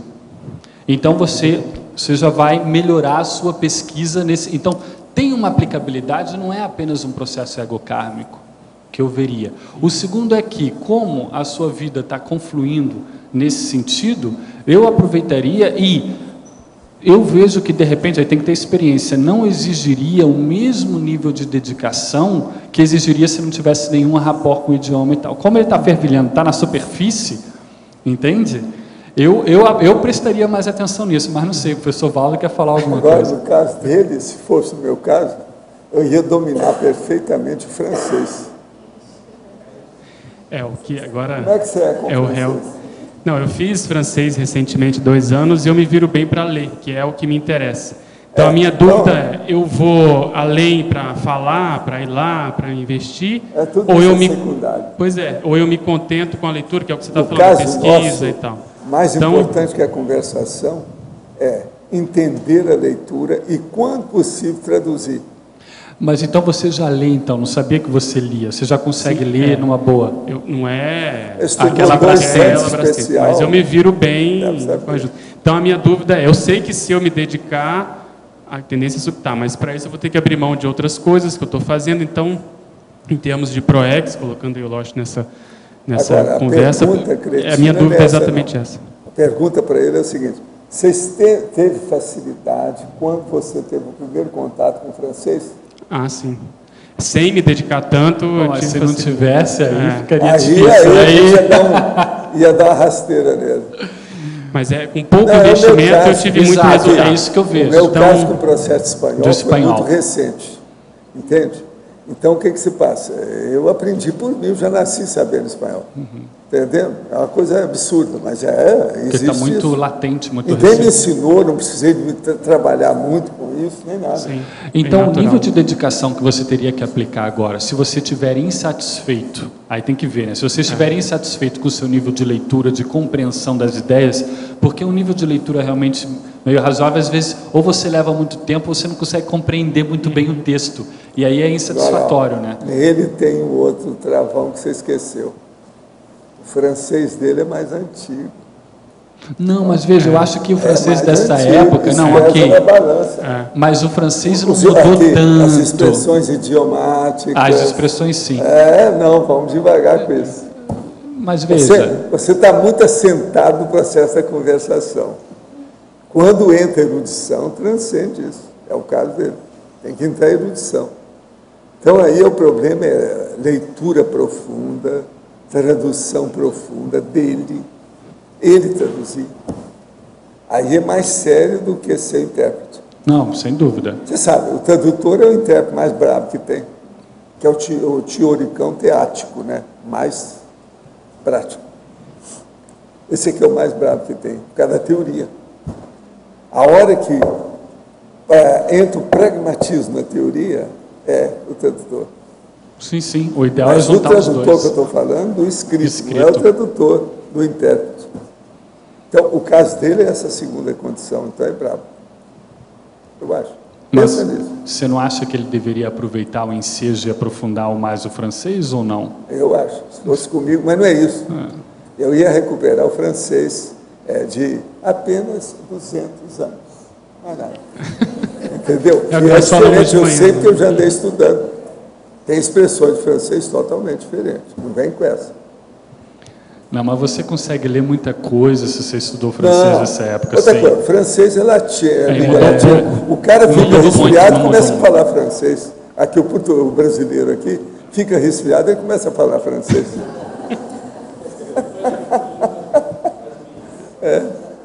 Ele faz os biquinhos, as coisas. Uma hora sai. É só soltar a franga, Luxa, é isso? Agora, outra coisa, no caso dele, é o problema, você põe na sua cabeça. O processo de erudição que eu estou falando, raciocínio. A lexicologia é muito diferente do processo do poliglotismo da interpretação oral. Entende? Então, é preciso ver isso. Agora, você já mexeu com isso também. É bom você estudar. A parte erudita da teoria que leva para a teática maior. E você está muito na prática.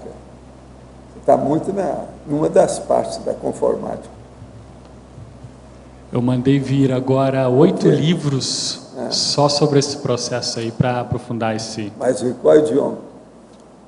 Não, processo da tradução em geral.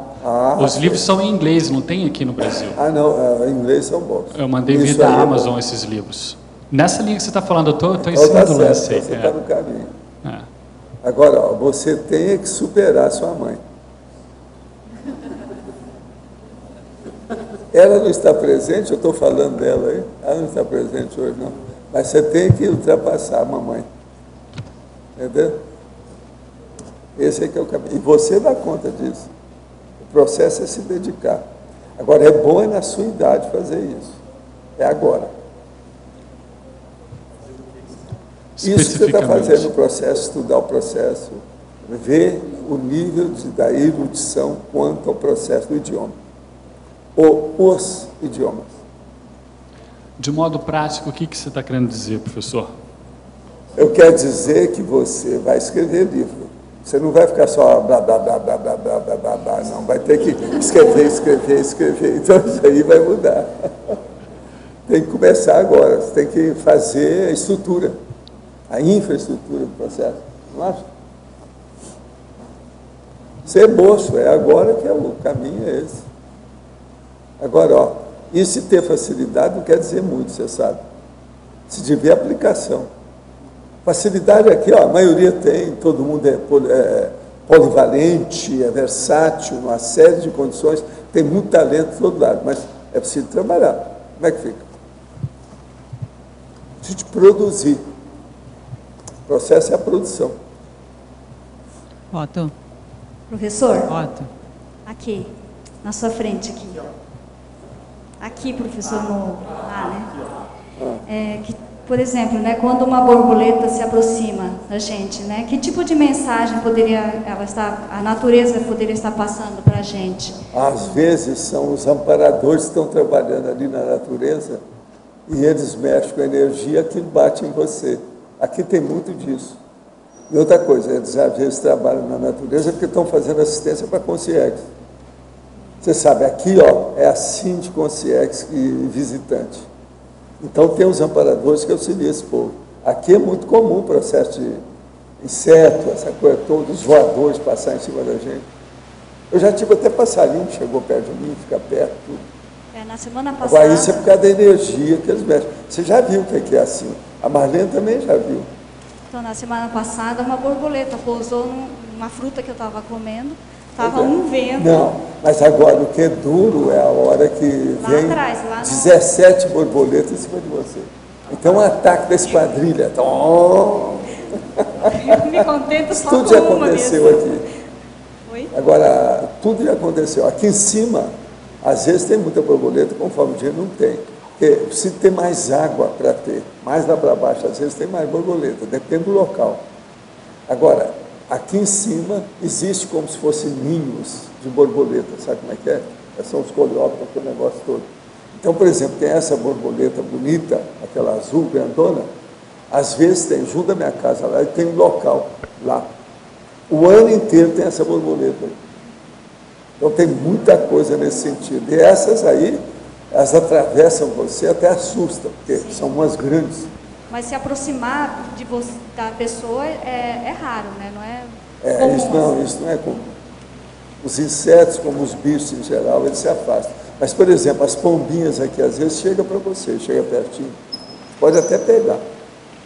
As pombas. São essas pombas do mato. Entendeu? Aqui tem muitas delas.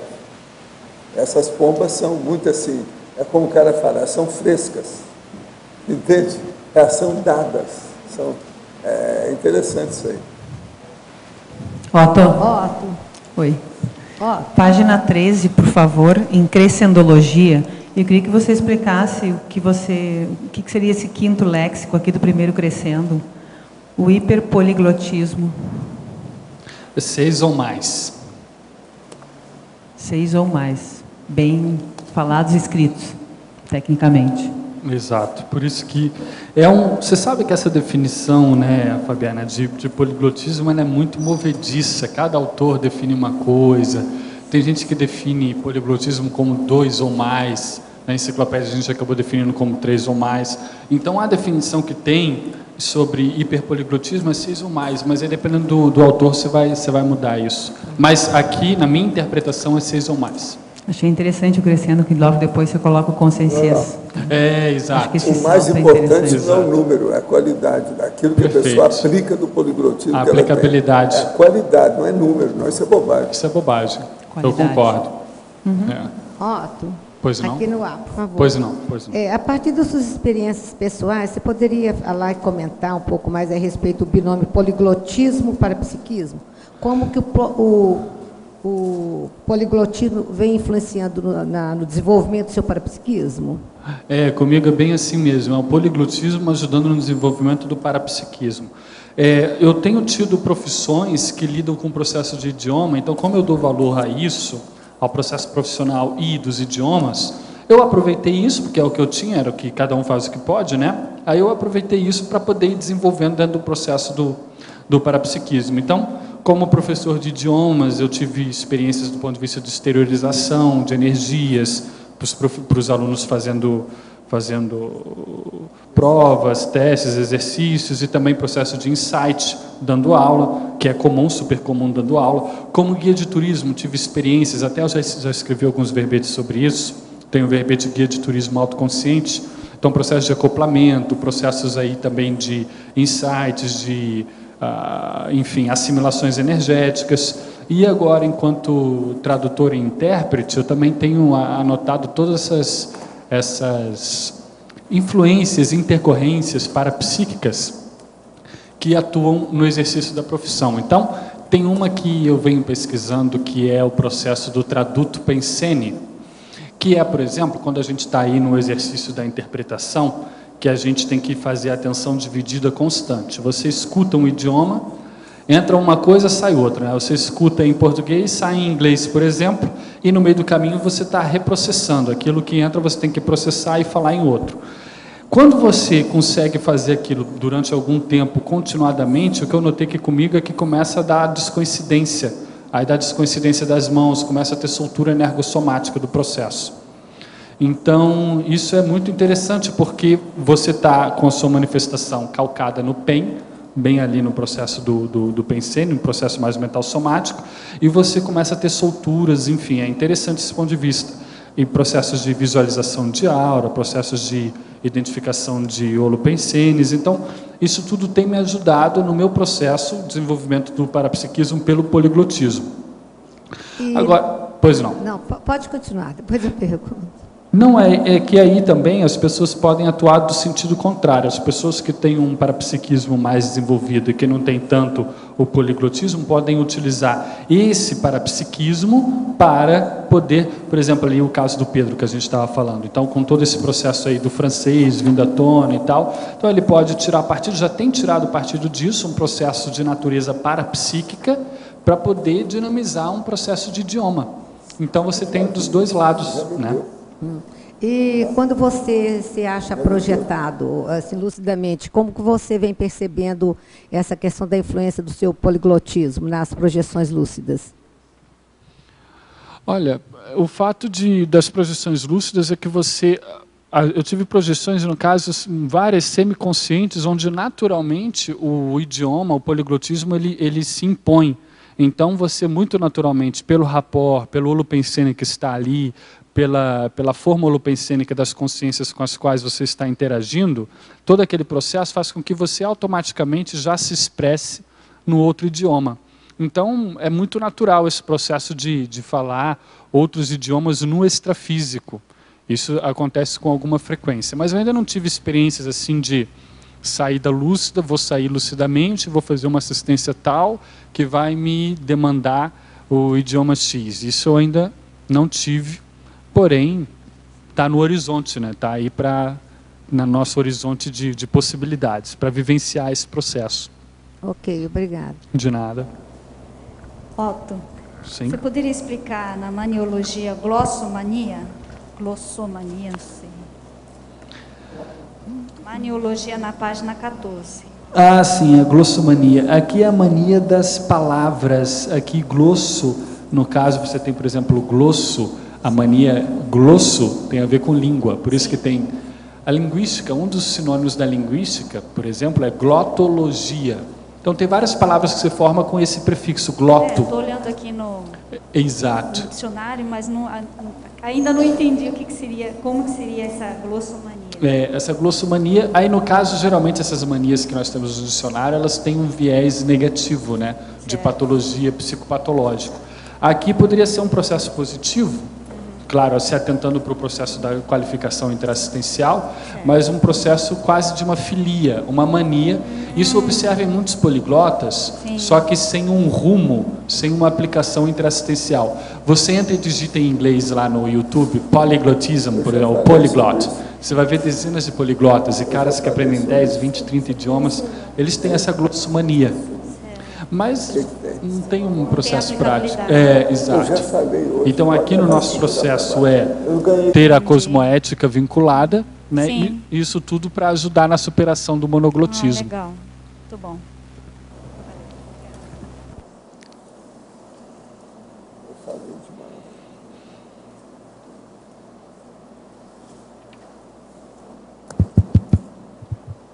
Otto, aqui no B. Está funcionando? Tá. Página 14, item politicologia. O que você poderia trazer de metodologia para aplicar a nossa realidade aqui no Brasil? O que poderia ser útil para aplicar aqui no nosso caso? Aqui no nosso caso é o que nós tangenciamos. Não sei se você já estava aí conversando com o João Paulo sobre a questão aqui no nosso caso específico da Tríplice Fronteira e no caso mais geral do Brasil. O processo do espanhol, por exemplo, a gente tem políticas mais firmes para o processo do espanhol. E de que maneira nós poderíamos trabalhar aqui? Você pergunta sobre metodologias, né? Por que não, por exemplo, fomentar o processo de excursões técnicas científicas dos jovens, das crianças na escola, nos países de língua hispânica e vice-versa. Assim a gente já trabalha com processo. Isso não custa muito, não é tão difícil aqui, pelo menos na faixa fronteiriça do Brasil. Então isso já ajudaria dentro de um processo aí de interculturalismo, de compreensão intercultural, né? E por fim no processo do idioma. Então eu veria nesse sentido, pensando muito aqui no sentido do português e do espanhol na América. Otto, você poderia expandir em mitologia o mito da impossibilidade de se aprender idiomas em idade avançada? O professor... Isso é relacionado com as neossinapses, por favor. Tá. As neossinapses, você pode empreendê-las, você pode ter neossinapses, você pode formar, configurar neossinapses em qualquer idade. A questão é que muitas vezes se pensa e se diz, não, eu já estou velho para aprender idiomas, isso e aquilo. Isso é muito comum da gente escutar. No entanto, o próprio professor Valdo trouxe aqui no início da tertúlia o caso do Chico Xavier, que numa idade já não tão jovem, correto? Aí, em um mês, fazendo uma imersão, conseguiu aprender aí os rudimentos, conseguiu se virar no idioma inglês. Então, tem casos, por exemplo, tem um caso aí de uma húngara, que foi uma das intérpretes aí lá dos anos 50 na Europa. O nome dela era Kató Lombi. Essa Kató Lombi, ela começou a aprender idiomas quando a Hungria, no caso, foi invadida pela Rússia. Ela já tinha doutorado em Química, trabalhava com outras coisas. Mas a partir das injunções existenciais, ela teve que aprender idioma por causa de uma questão de sobrevivência. Já tinha seus 40 e poucos, meia-idade. E a partir dali, ela dessomou aos 80 anos, quando estava aprendendo o seu 17º idioma. Ou seja, a pessoa, ela entrou naquela, foi. Então, a pessoa, a questão da idade não impossibilita ela aprender. Muitas pessoas falam, mas o bom é cedo porque você tem a questão do sotaque. Eu conheci pessoas que aprenderam inglês já na faixa dos 20 anos, que tinham um sotaque muito mínimo. Isso se deve também ao talento, tudo bem. Então, na idade avançada, você pode dizer, mas aí você vai ter sotaque. Mas, por outro lado, você tem várias outras vantagens que, por exemplo, uma criança, um jovem não tem, que é a capacidade cognitiva, de análise, de retenção mnemônica, de associação de ideias muito maior. Então, você sabendo aproveitar isso, você pode aprender idiomas em qualquer idade, independente dessa questão de faixa etária. Muito bom, obrigado. De nada. Eu queria, letra B, eu queria colaborar com essa moça que falou sobre idade aí. Eu terminei minha universidade aprendendo a falar português com 63 anos de idade.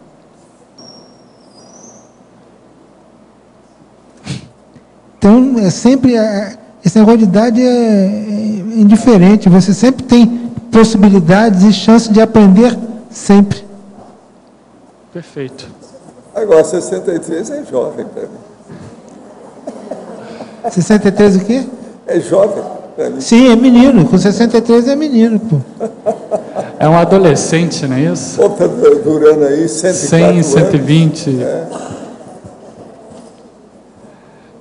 Então, essa é a ideia. A questão do monoglotismo aí, nós aproveitarmos e encararmos essa realidade aí, nem que seja por um processo realmente de leitura, que é o caso aqui, né? Dependendo da aplicabilidade, como o professor Valdo falava. Eu, no meu caso, eu tenho uma questão de profissão, é um pouco diferente, mas aí, dependendo do caso de cada pessoa, é uma questão de leitura, uma questão de interpretação, uma questão de acesso à informação. A questão é saber aproveitar isso para poder enriquecer a GESCOM e a Proexis. Essa que é o resumo da ópera aí.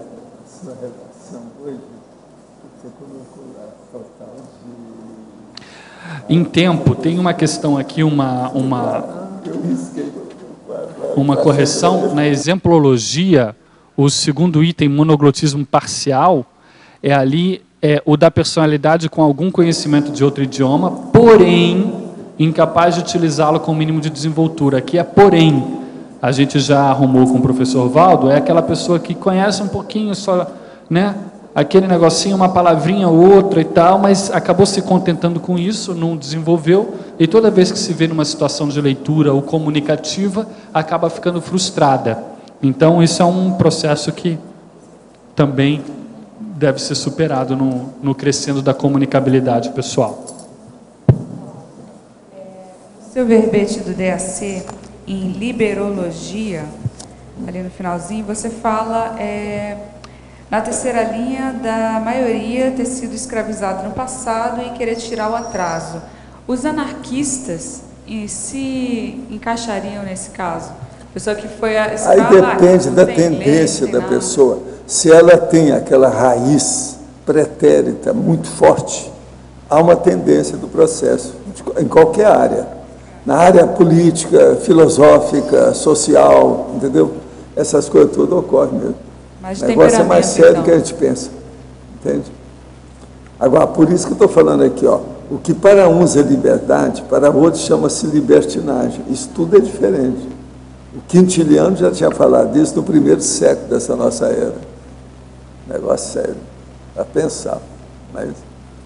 Agora, Otto, nós esperamos mais aí, quantos verbetes? Mais 200 verbetes da sua parte, tá certo? Vê se você toda semana apresenta um. Você é dos tais que pode fazer uma produção semanal. Vamos nessa, pensa nisso. O que acha? Você não acha? Então. Vamos nessa. E outra coisa, você está certo, você está fazendo verbete de 4 páginas. Segue fazendo de 4 páginas, isso é importante. Cada síntese. Muito bom. Nosso comercial. Obrigada. As pontuações da tertúlia de hoje foram 86 assinaturas no livro de presença, 23 perguntas presenciais e 18 perguntas respondidas online. Hoje temos 4 recados. Rosemary, curso de esperticidade, Loche, balanço existencial, Mara, tenepsograma e Patrícia, segundo simpósio do ECP2. Novamente, solicitamos que os recados sejam breves. Obrigada. Você já tem programa para o Natal? Nós temos um programa para quem está em vias, né, de esforçar para alcançar a desperticidade.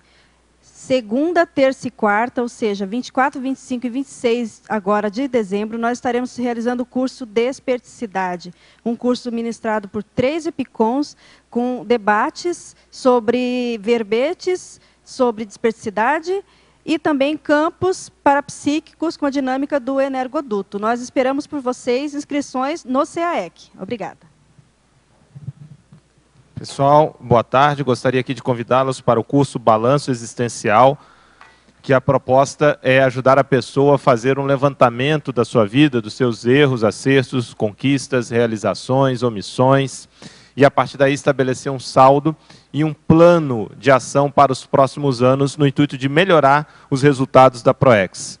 É trazida uma apostila especialmente elaborada para este curso, então ao final de 4 dias a pessoa sai com um dossiê, com um documento elaborado por ela própria, com esse balanço e esse planejamento existencial. O curso ocorre entre os dias 9 e 12 de fevereiro do próximo ano, 2013, ou seja, de sábado a terça-feira de carnaval. Nós vamos contar com várias participações, são em torno de 20 professores, são várias atividades dentro do próprio curso. Só para destacar aqui algumas, nós vamos ter a conferência da professora Mabel Teles sobre holobiografia do Zéfiro. Ela fez mais de 18 entrevistas com o professor Valdo sobre a condição dele do Zéfiro, e isso vai ser apresentado uma síntese durante o curso. Nós vamos ter também PROEX e Judaísmo com o professor Alexandre Zaslavski. Vamos também ter uma conferência interessantíssima com a professora Sheila Ali, sobre maxidissidência do islamismo. Para quem não sabe, a professora Sheila é quase uma mulher bomba. Ela entrou no processo e desistiu na última hora e vai falar sobre essa condição aqui durante o balanço. Vamos ter também um caso rico para estudo, que é infiltração cosmoética na África, com a professora Juliana Costa. Ela que já está no 3º país, vivendo no 3º país na África, e está estudando essa condição que, segundo o professor Valdo, ela se encontra da infiltração cosmoética. Então, esses e outros casos serão analisados durante o balanço existencial. Contamos com a participação de vocês aqui de 9 a 12 de fevereiro na Cognópolis. Muito obrigado. Boa tarde. O meu convite é para aquelas pessoas que querem aprofundar o tema TENEPS.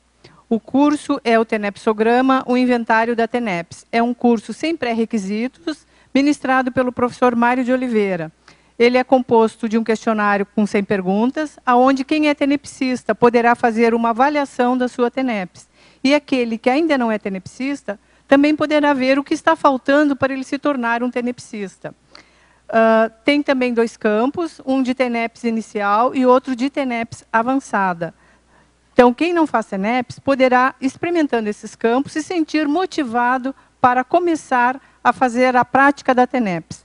O curso é dia 22 e dia 23, no auditório do discernimento. As inscrições são junto à recepção do CAEC.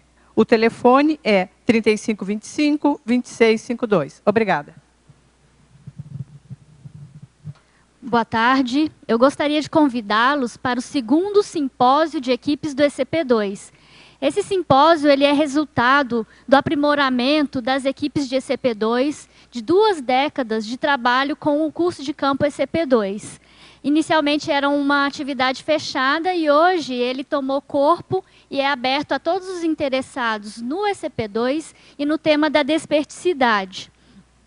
Os interessados devem procurar o IIPC e o curso acontece no auditório da OIC, sábado e domingo, nos dias 29 e 30 de dezembro. Obrigada. O verbete da manhã é sigla Conscienciológica, especialidade Terminologia. Autor, professor Otto Mendonça. Obrigada e boa tarde a todos.